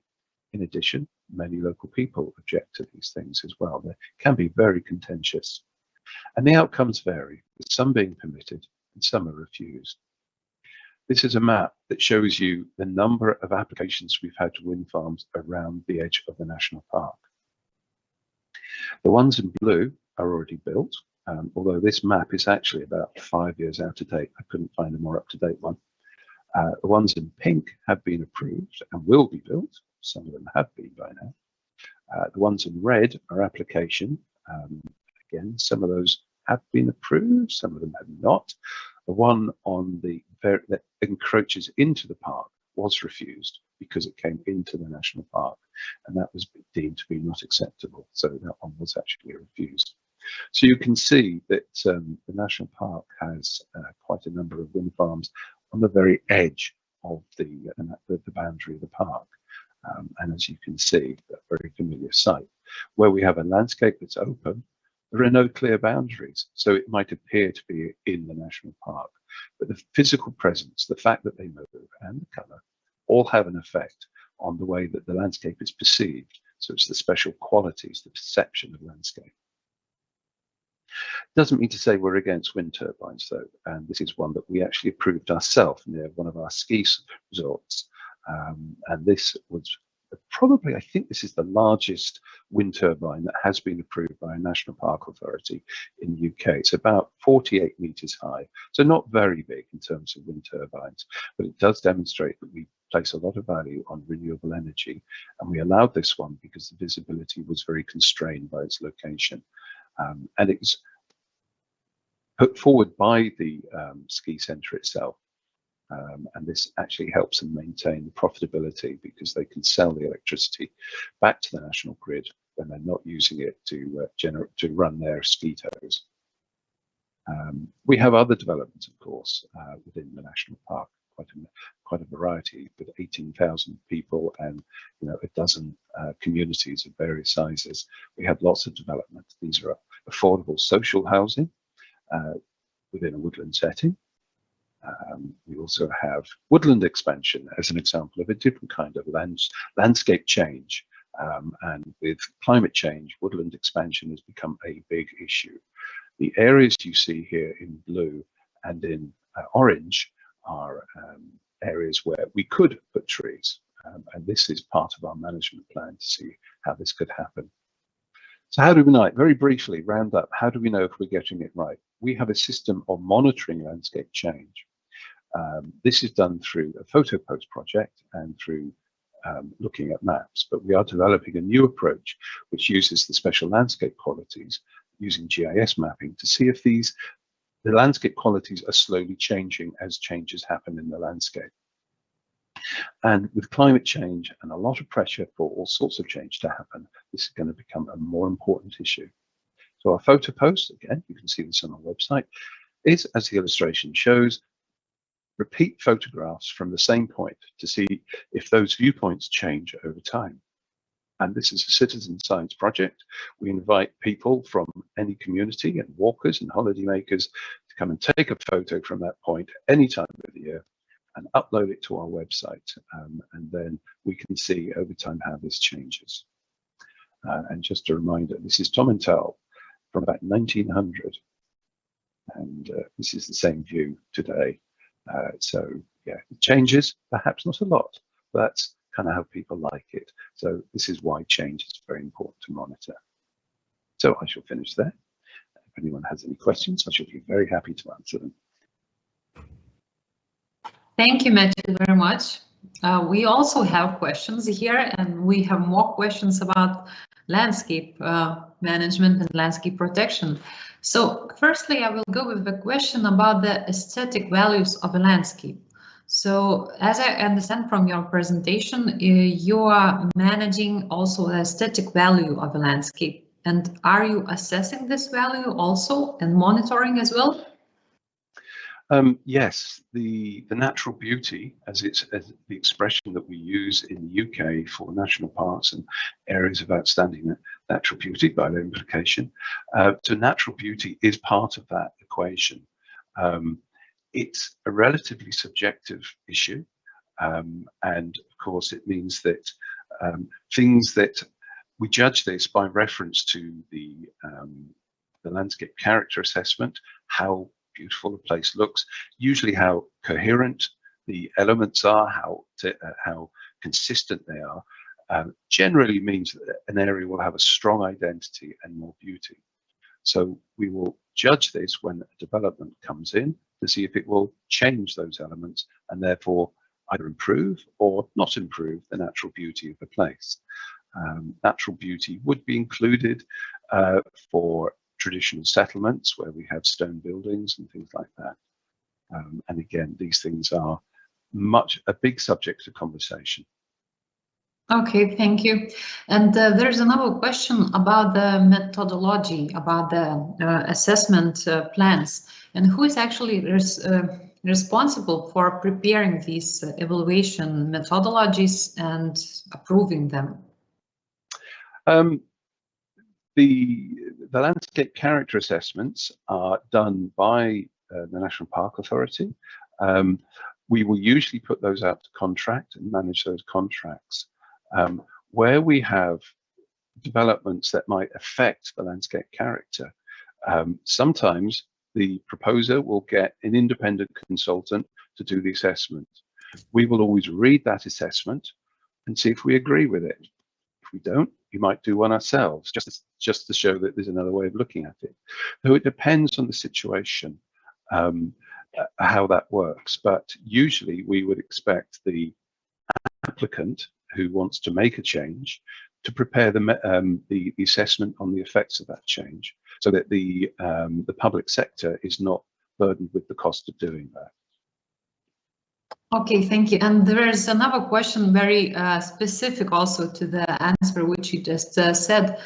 Are you using this method, no net loss, in evaluating all these activities around the protected area or inside the protected area?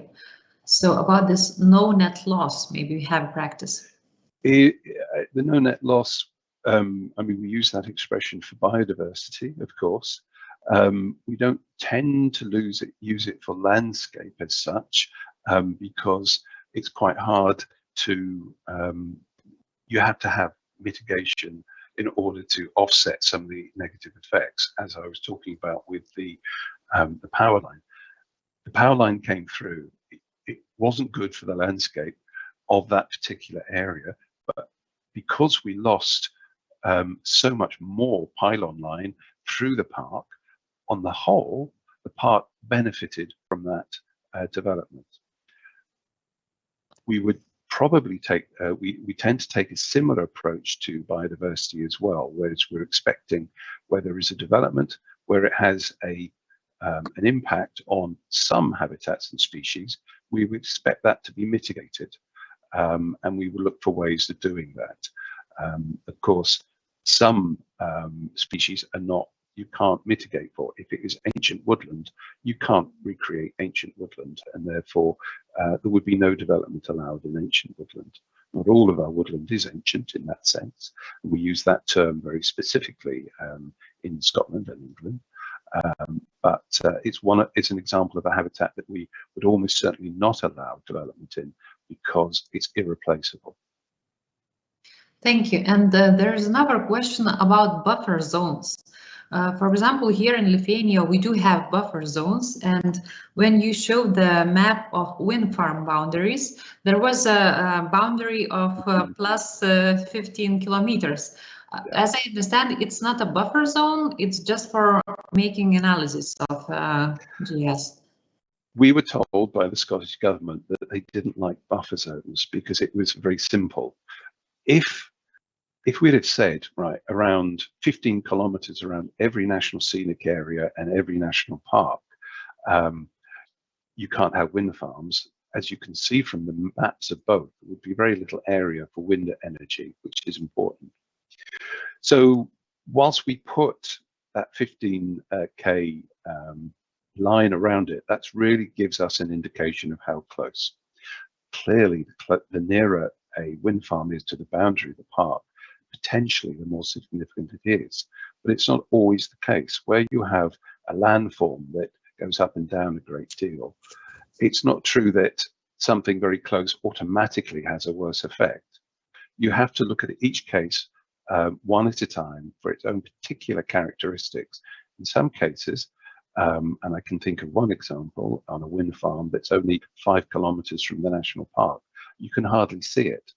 However, there is another one which is 10 kilometers away, which is actually quite visible.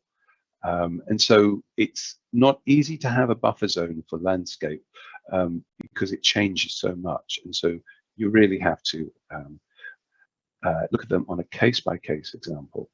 It wouldn't have make my job a lot easier if we did, but where would be the fun in that, you know? Yes, we sometimes call it that in planning the areas, you sometimes need to use creativity because you cannot put the nature landscape in some specific boxes. So it's very hard. Thank you, Matthew, for a presentation. We have visited Scotland and Cairngorms National Park, and we will move to the last presentation, and it will be from Germany. But sadly, we do not have Olaf Osterman here. He wasn't able to join us online today, but we have a record of his presentation. And in Olaf's presentation, he's working in Ministry for Agriculture and Environment, in Mecklenburg and Vorpommern area, and he's the head of unit large protected areas department. And his presentation about experiences with planning for large protected areas like national parks, biosphere reserves, and nature parks. So I think that my team will help me to show this. Okay, ladies and gentlemen, my name is Olaf Ostermann, and I'm working in the Ministry for Agriculture and Environment in the federal state of Mecklenburg-Vorpommern, which is in the northeast of Germany. And in the ministry, I'm responsible for what we call here the large protected areas.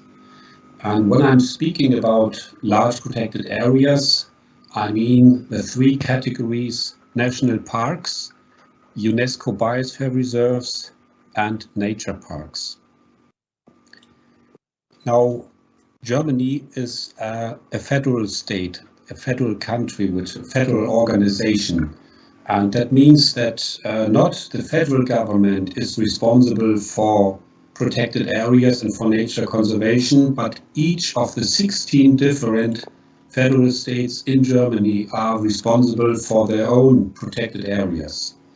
And I personally work here in the northeast of Germany, and we have 13 of these large protected areas. But still, I show you the map of all the large protected areas that we have throughout Germany. And the red ones are the national parks, and we have currently 16 national parks in Germany, and we have 18 biosphere reserves, but only 16 out of the 18 biosphere reserves are registered by the UNESCO and certified as a UNESCO biosphere reserve. And finally, we have 103 nature parks in Germany. These are the yellow ones, and there's also one small green wilderness area recognized in this map. Now I'm going into Mecklenburg-Vorpommern in the northeast of Germany, and I show two maps with protected areas. The first one is the map showing the national categories of protected areas, and these are the normal, let's say, nature protected areas, the red ones, which would refer to IUCN category 4. Then we have one tiny national monument. We have landscape protected areas. This is the green ones that would refer to IUCN category 5. And then we have national parks. These are the yellow ones. These would refer to IUCN category 2. And we have UNESCO Biosphere Reserve, 3 of them. Here's one, here is one, and here's one. These are 3 of that of the UNESCO Biosphere Reserves. And we have 7 nature parks, these ones with the blue signing here in the map. So this is what we are speaking about. But also, of course, Mecklenburg-Vorpommern has EU designated protected areas under the system of Natura 2000. And you see here the system of the blue ones showing the normal flora, fauna, habitat areas, and the brown ones are the bird protected areas, and the green ones is sort of those where they are overlapping. So this, you can see that the whole percentage of Mecklenburg-Vorpommern with protected areas is quite high. But my presentation is only on the management planning for the large protected areas. So this is what I'm concentrating on. Again, the 3 national parks, the red ones, the 3 biosphere reserves, the brown ones, and then we have the 7 green nature parks. This is the system of large protected areas that I'm speaking about, 13 altogether. Now, when we look at the system of spatial planning and landscape planning in Germany, the spatial planning on the right side and the landscape planning on the left side, we have the different levels. The top level would be the landscape program, that would be in the scale of 250,000. Then we have a regional level, which is about the landscape frame plans and regional development programs. This would be the level of the scale of 50,000, and then we have on the ground level, sort of say, a landscape plan with about a scale of 10,000. But what I'm talking about is the management planning for protected areas, and their level is a bit higher than the landscape plan. It would be something in between the regional and the local level, because the large protected areas are quite large areas. They are much bigger than one local community, for example. And therefore the main sort of scale for the planning would also be something like 50,000. My basic thesis for the planning of large protected areas is that the planning process is rather a challenge for the communication with people than a natural science problem. And speaking to people and discussing with people on what you want to fix in the protected areas of that size, be it a national park or be it a UNESCO Biosphere Reserve or be it a nature park, that is so important to have all the stakeholders involved at the right time, and not only in the formal process, but also in the informal process. So I would like to give you my experiences of what a management plan actually is good for. And I start with the aim that the management plan has already for the own staff of a protected area, for your own administration staff. I have made the experience that the process setting up a management plan for a national park is also a process for the team itself. It's a team building measure actually, and it builds up a corporate identity in your own team of the manager of the national park with its staff, sort of thing. And of course, it gives at the end a good basis for all the measures that have to be done, like restoration or activities and visitor guidance and education and public relations work and all the management work, and including also monitoring and evaluation, of course. So this is the first sort of effect of a good management plan is for your own staff.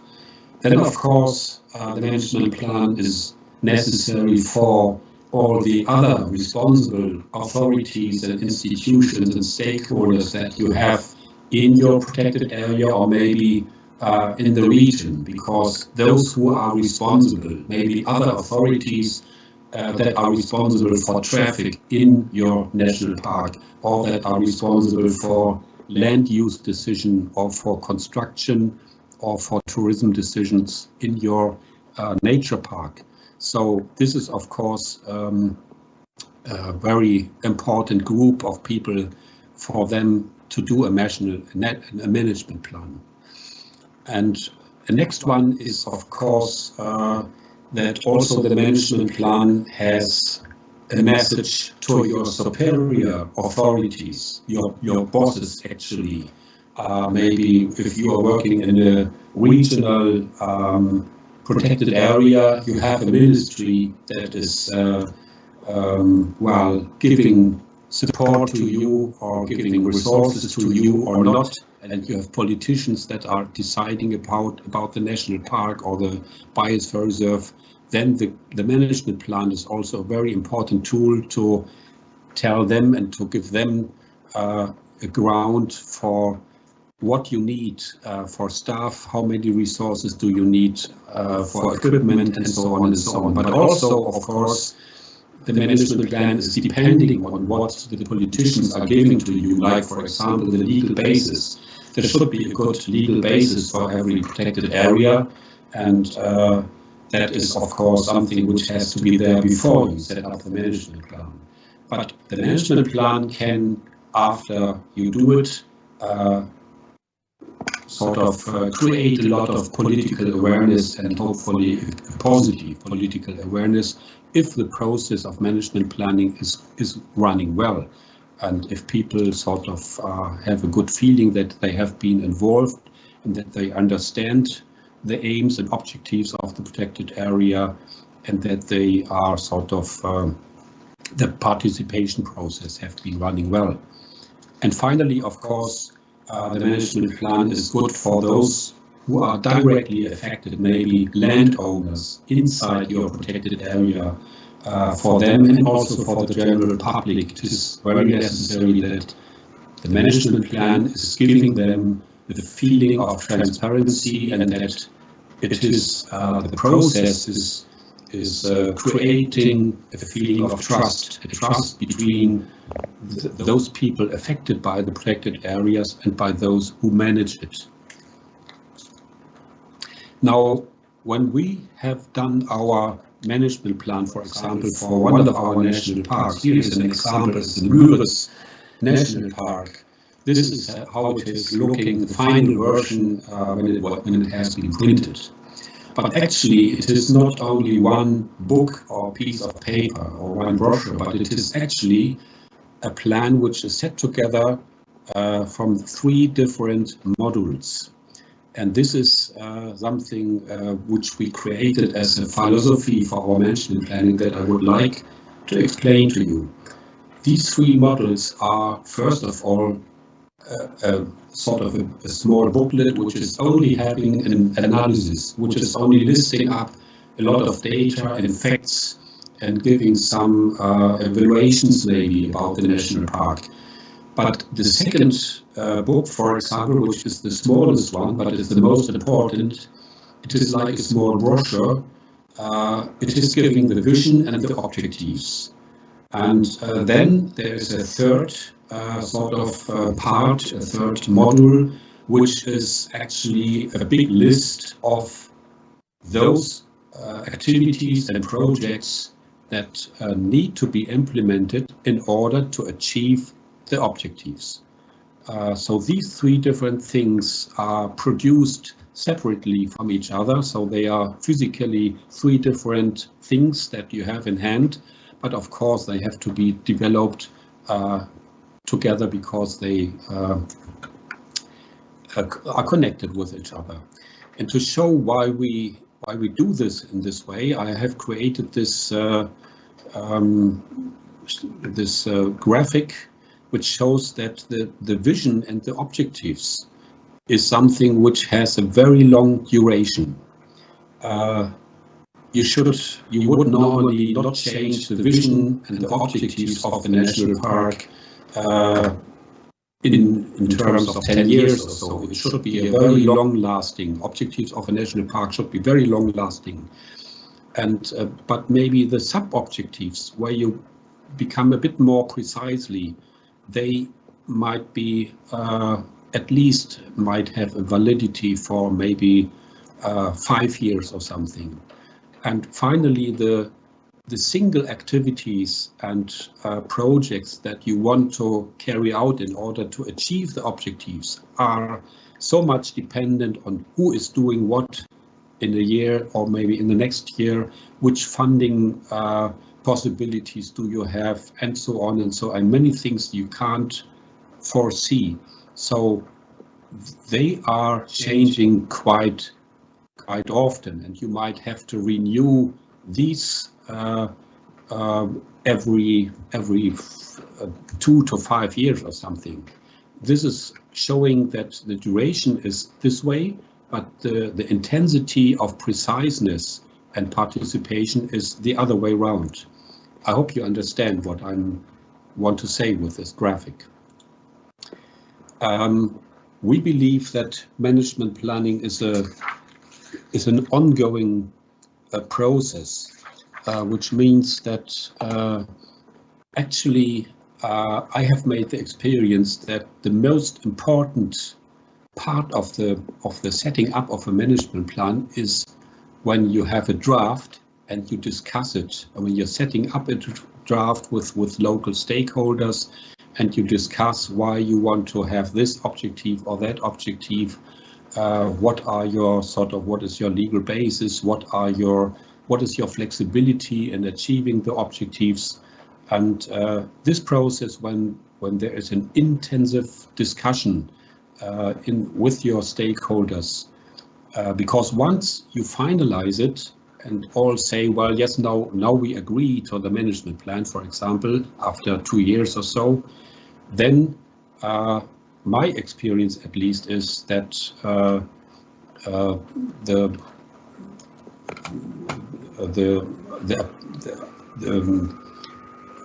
should I say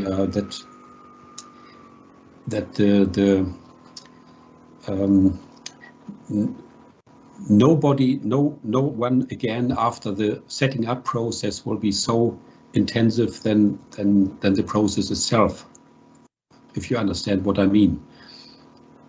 And the second is that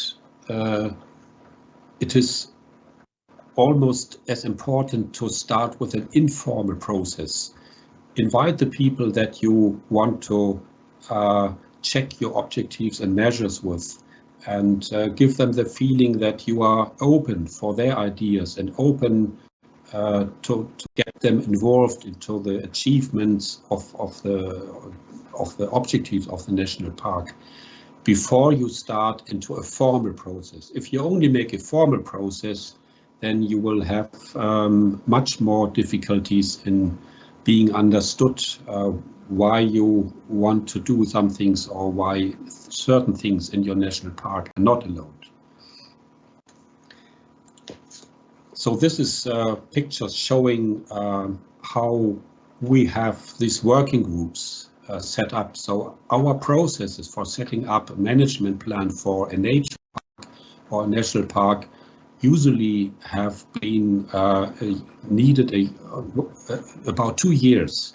Working groups, maybe one working group on tourism, one working group on conservation measures for biological diversity, one on cultural achievements, one on maybe educational aspects, on tourism, and what else, maybe fishery, forestry questions, traffic questions, and you have to invite those people who are relevant for these different themes and have responsibilities, and try to agree on common measures and activities in order to achieve the objectives, and then write it down and then put it together as a whole plan with the 3 modules.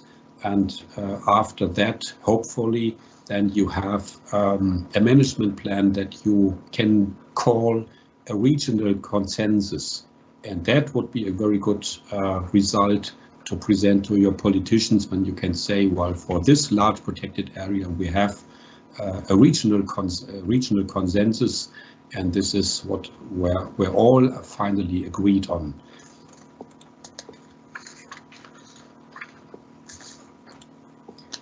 So this is again showing the process of about 2 years. We start normally with a kick-off event, which is a public event where we invite everybody who is interested in the management plan for a national park, for example.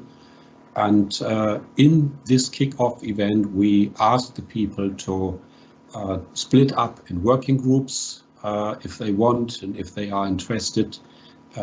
Maybe it can be 2 working groups or regional forums, or how you call it, or it can be 3 or 4 on different topics, those topics that are relevant for you. As I said, this could be agriculture, that could be fishery, that could be tourism, or anything else.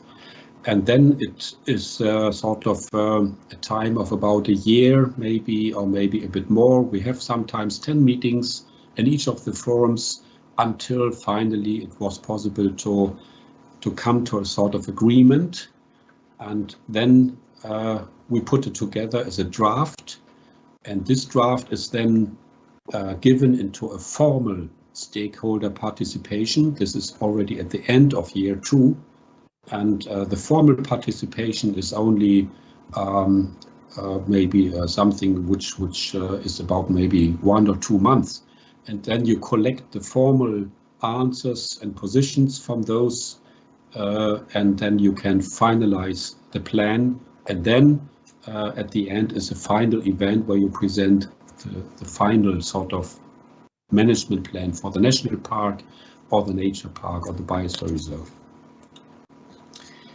This is one of our final events where we had achieved a regional consensus, and at least this was the core group of those stakeholders that have intensively discussed about what should be part and what should be objectives, for example, in this case for the nature park plan of the island of Usedom in the northeast of Mecklenburg-Vorpommern. Now, of course, there are differences in the different protected areas categories. When I said in the beginning that large protected areas are either biosphere reserve or nature parks, or it can also be national parks, then of course there is a difference. A national park is a very strict park with very strict sort of regulations. It is open for public, of course, and for some sort of sorts of tourism, but mostly a national park in Germany should be an area with under natural processes. So agriculture, forestry, fishery should only be exemptions in the national park, whereas in the cultural protected areas like a biosphere reserve or nature park. We have a cultural landscape with a lot of farming, a lot of fishery activities, tourism activities, and forestry, of course. And so that means that a national park management plan is maybe much shorter, and you need less stakeholders to be participated compared with a management plan for a cultural landscape, where it is needed to have a much broader participation process, because there are much more stakeholders to be involved, much more other relevant authorities that have a say on certain teams in that nature park, for example. Yeah, but in the process of discussing what to do and what not to do in order to achieve the objectives of a protected area, you might, of course, come into conflicts. That is normal, and that is also something which can come up when you discuss a management plan, when you set up a management plan. So I just have two examples here when, for example, a typical conflict that we have in national parks is that our main aim is to ensure natural processes, and that still you have in your national park landowners that use the land for agriculture, for fishery, for forestry, whatever, and you have normally to say to them, you have to stop landscape using, because this protected area is dedicated to natural processes. Then you have only different solutions. You can, of course, if you have resources, you can exchange land of slots or land slots inside the protected areas with those outside to solve the problem. Or you can simply buy the land if you have resources to do so, or you can offer maybe compromises in time or in space, that you say, okay, to the fishermen, maybe you may be allowed to carry out your fishing activities for the next 5 years, but after 5 years you have to stop because this lake has to be on the natural processes, for example. Or you can make a compromise in space, that you agree on maybe on the zonation, and step by step bring the zonation closer to those concepts that you would like to see in the national park. And another typical conflict is, for example, a protected area that has conflicts with tourism. We have often these conflicts in our protected areas.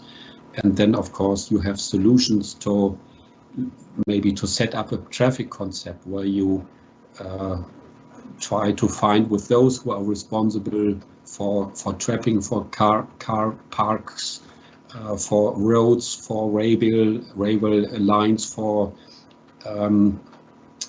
bus lines, for example, for public traffic, to find solutions how to reduce traffic inside a protected area step by step.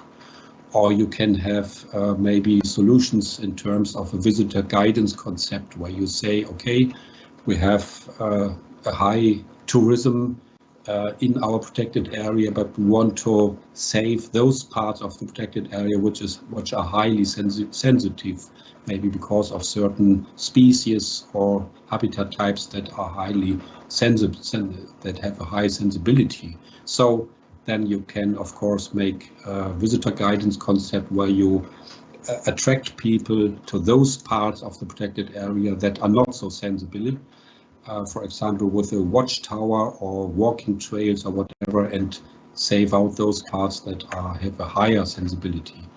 And finally, you can also try to work with local travel agencies or maybe with local communities, so that for those parts of tourism that you would like to have in your protected area, that you try to offer job opportunities, at least for local people, so that you have the local people behind the concept of the protected area, and so maybe can minimize the conflicts. Okay, this was a short view into our. So we heard all of presentation about practice of planning the protected areas in Germany. If you have questions, you could write in our question box, and we will send it to the Olaf. And he was promised, he made a promise that he will answer the questions by letter. So now I think that we could move to the discussion panel, and we have a few more questions to our presenters, and they are here just to answer to them. If you have questions, please feel free to write them in the question box. We will say them. And now from the previous questions, we have few not answered questions. So here's a question for all the presenters. From your perspective, what are the key criteria for viable, for life management plan to be used? Because as you all said, the landscape is changing, the biodiversity is also changing. So how we have to make our management plans really live and useful? Maybe you could share your ideas. Perhaps if I come in first there, just a couple of things that came to my mind. The first.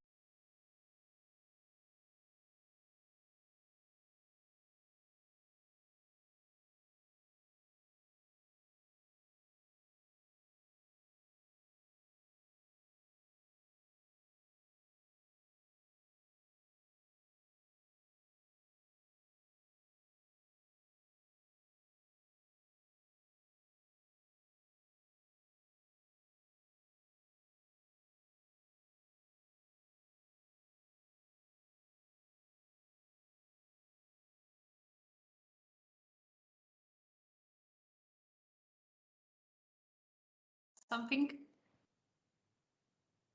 I could add briefly. I agree with what Matthew says. I think there can be a tension between that achievability and consensus and the degree of ambition that you need. And in order to get that agreement, are you bringing it down to a level that isn't actually achieving what you need? I think this is a really hard question, actually, and we always have this discussion around the management plan time about how much time we can put into this process as opposed to actually delivering. Some people may think that time should be very short and we should spend most of our time delivering. I'm kind of in the middle. I think it's really, really important, the plan, and I think we can make it central to our work. Probably in reality, it's central to our work for 2 of the years of the 5-year cycle, and then we slightly leave it on the shelf. We probably need to work a bit harder to bring the plan into our work all the time, and we also ask ourselves the question, who actually reads the plan? I think, as I said in my presentation, we need the plan itself, the authoritative document, but we also need ways to convey what's in it to those wider audiences. Thank you, Phil. Andre, you want to add something? Yes, thank you. I think at least in Latvia, in the management plan, we also implemented different kinds of activities for managing for species and habitats and so. And of course, it is very important to have a proper financing for that. It means without the financing, without the possibilities to introduce these activities in the nature, the plan is only the document, the paper. And then that is why in Latvia we are doing so that in these project calls, we try to support these already developed plans and then take the money for implementation of these plans in the nature. And then if we have enough possibilities to find funding for these plans, then these activities will be introduced and the plan actually starts to live. Thank you, Andre. Someone else to add, Rina? Maybe. Yes, in Estonia we have discussed that we shouldn't have plans that are like one document that is put on shelf, but we should decide which parts of plans we need to look through and change. We don't have to change the whole plan, but maybe activity part, or just add some information about species. So it has to be not a paper document, but it could be online, so that we can just print it out from there if we need it. Yes, Andres before mentioned that they have in Latvia TAPIS system online. So also we have in Lithuania similar system where you could find all the spatial plans, not only for protected areas, but for all plans in which are made in Lithuania.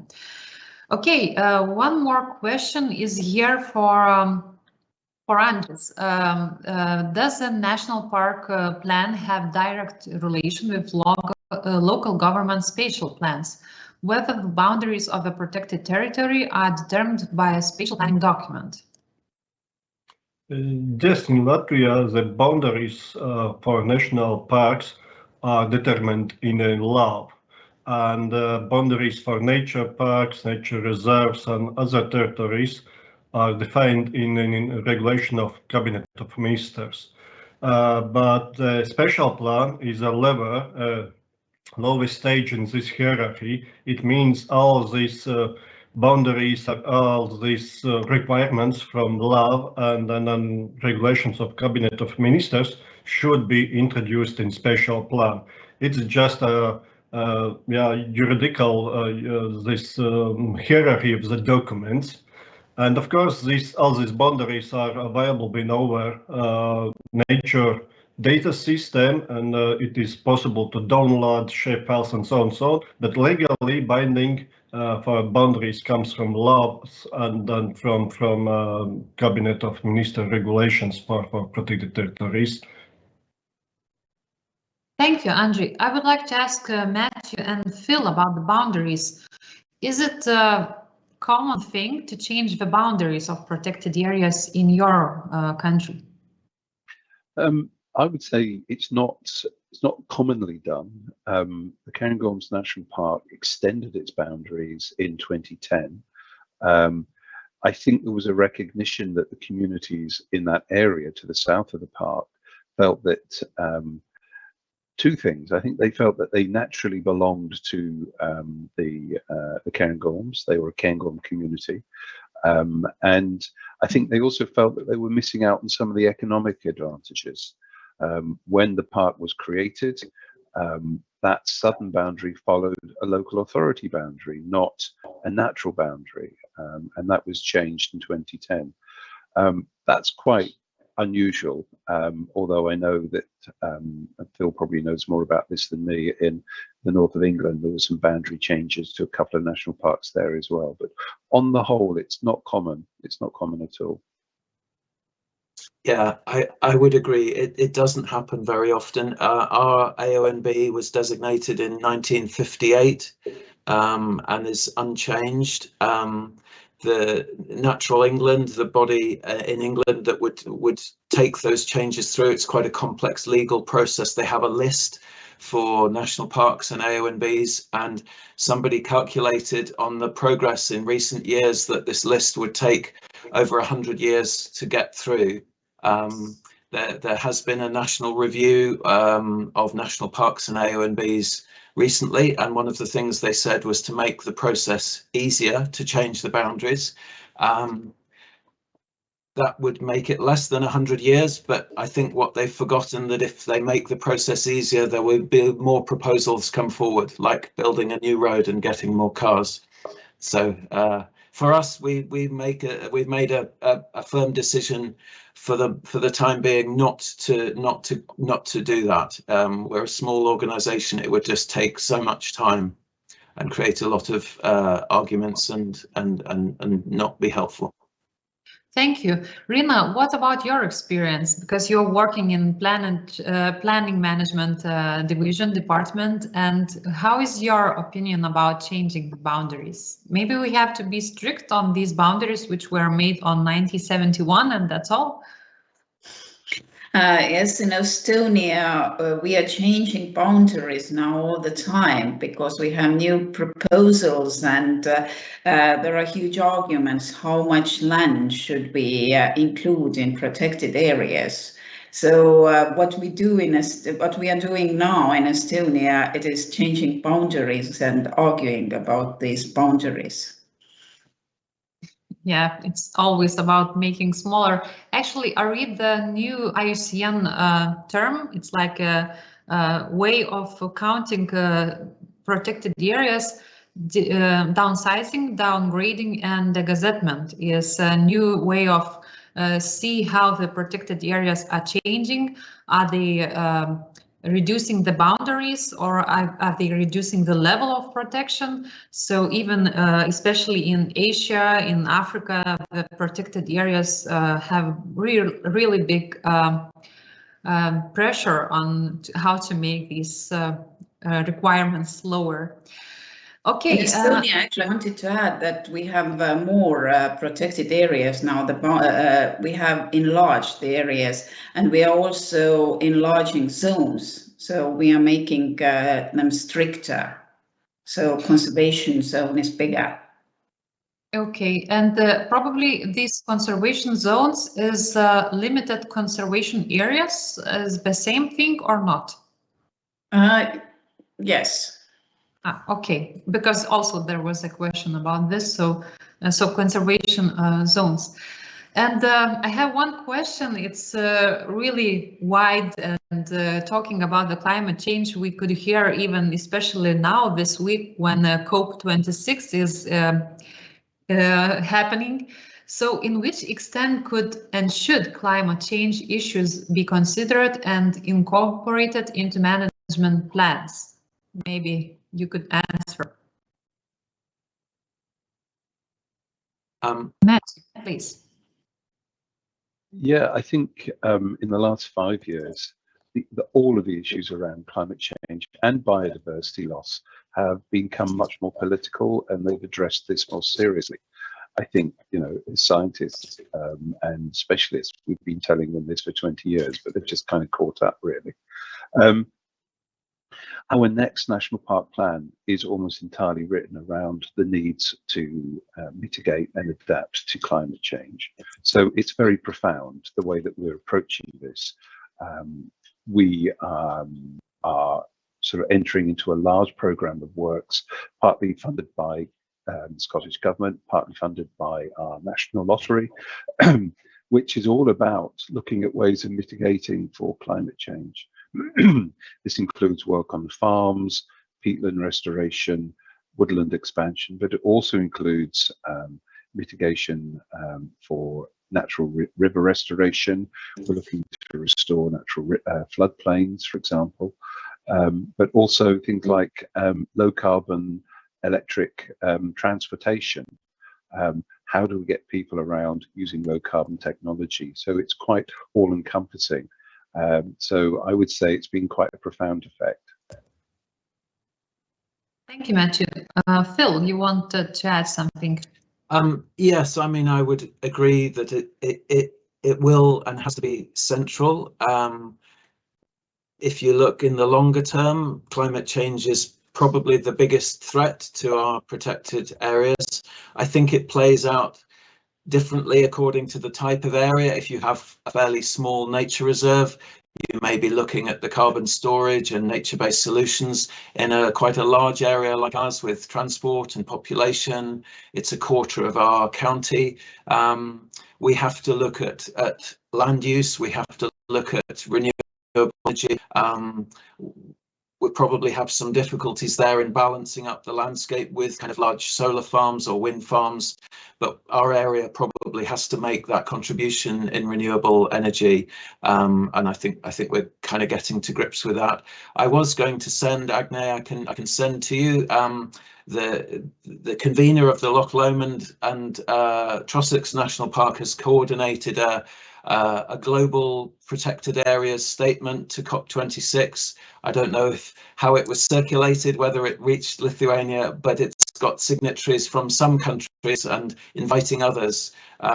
It's actually a very good read, and it has a statement from a young ranger at the front, on the front page. I'll send it through to you. You can circulate. It's very good.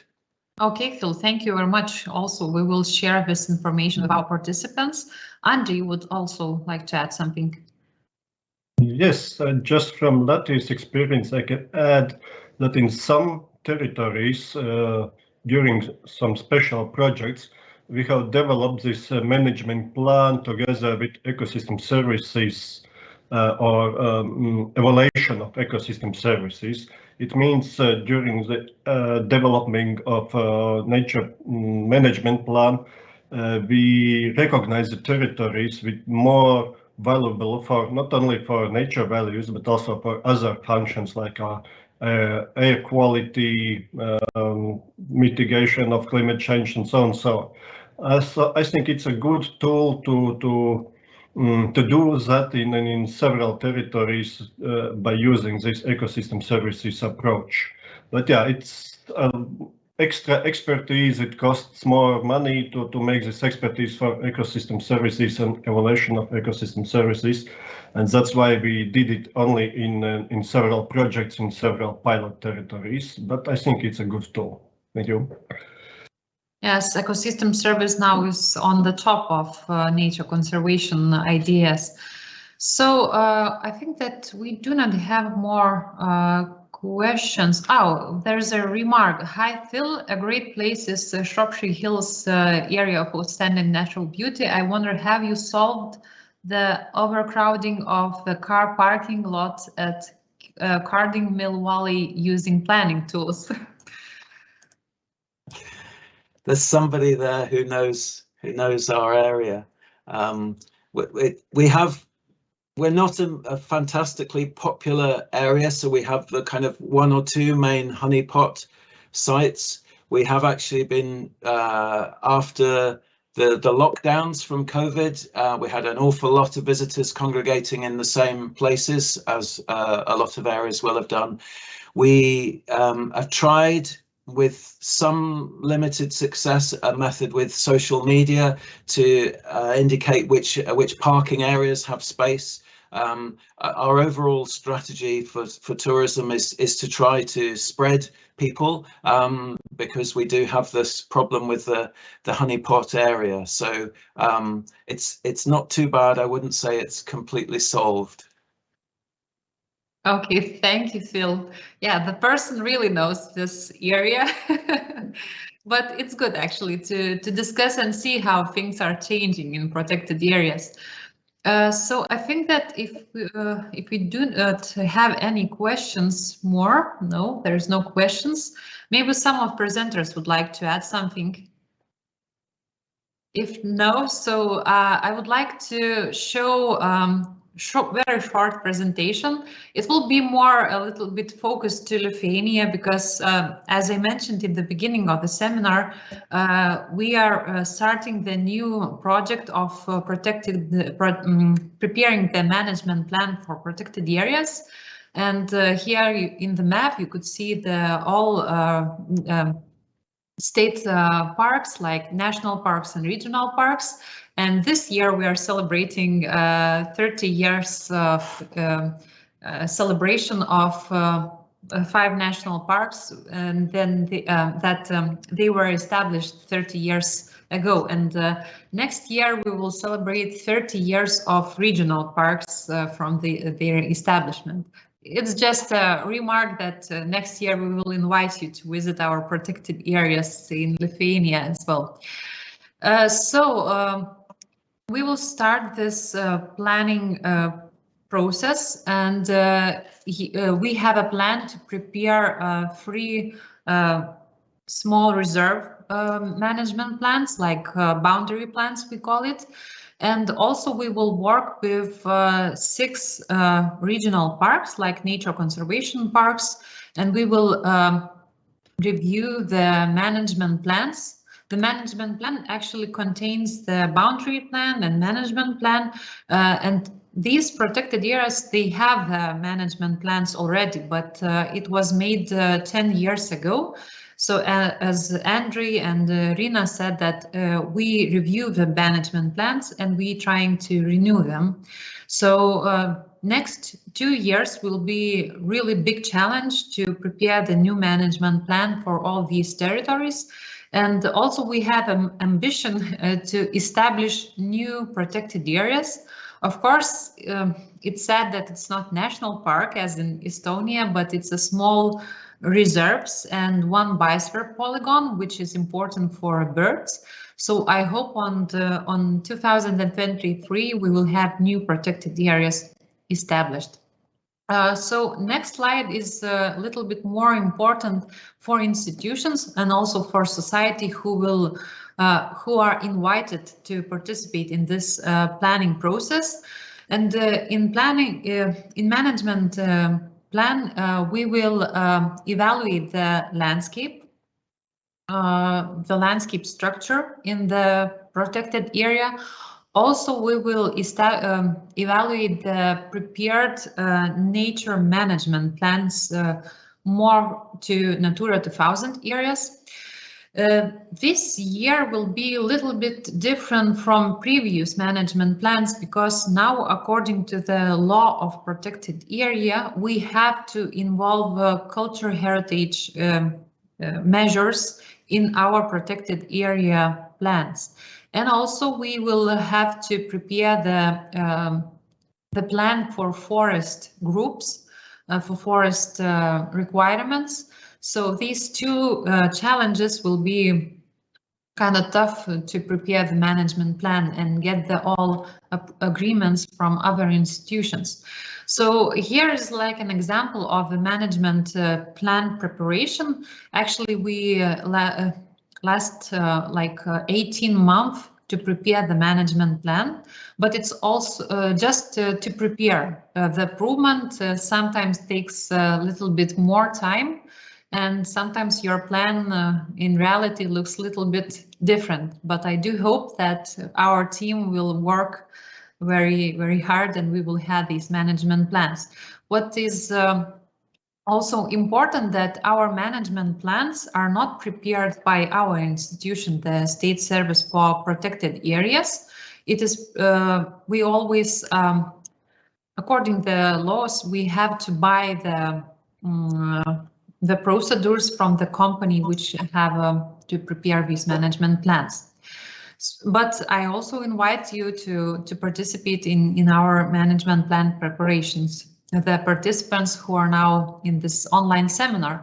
And also I have opportunity to invite the participants to participate in future seminars, because this seminar about the experience of other countries about planning the protected areas was the first seminar of the cycle of the seminars, and I hope that I could invite you, I mean, State Service for Protected Areas could invite you to participate in future seminars, and we will talk more about Lithuanian requirements, about the regulations, about the issues, how we are preparing the management plans for protected areas here in Lithuania. And if everything will go by plan, maybe on December we will have another seminar, but it will be probably focused more on colleagues working in the protected areas. So very short presentation from my side, and I think that nature conservation is a harmony between man and the land. So I would like to thank you very much for all participants, for everyone who attended the seminar today. Especially thank you very much for Rina, Andre, Phil, Matthew, and also Olaf, that you give a lot of time to prepare these presentations. And today you are with us half of a day. So I hope that this seminar was useful for everyone. May someone of you have just updated your knowledge, and others maybe learned about spatial planning of protected areas. So thank you everyone, and wish you to be healthy and meet in not online seminars, but on real seminars. Grab a cup of coffee and cookies and have live discussions. So thank you very much and have a nice day.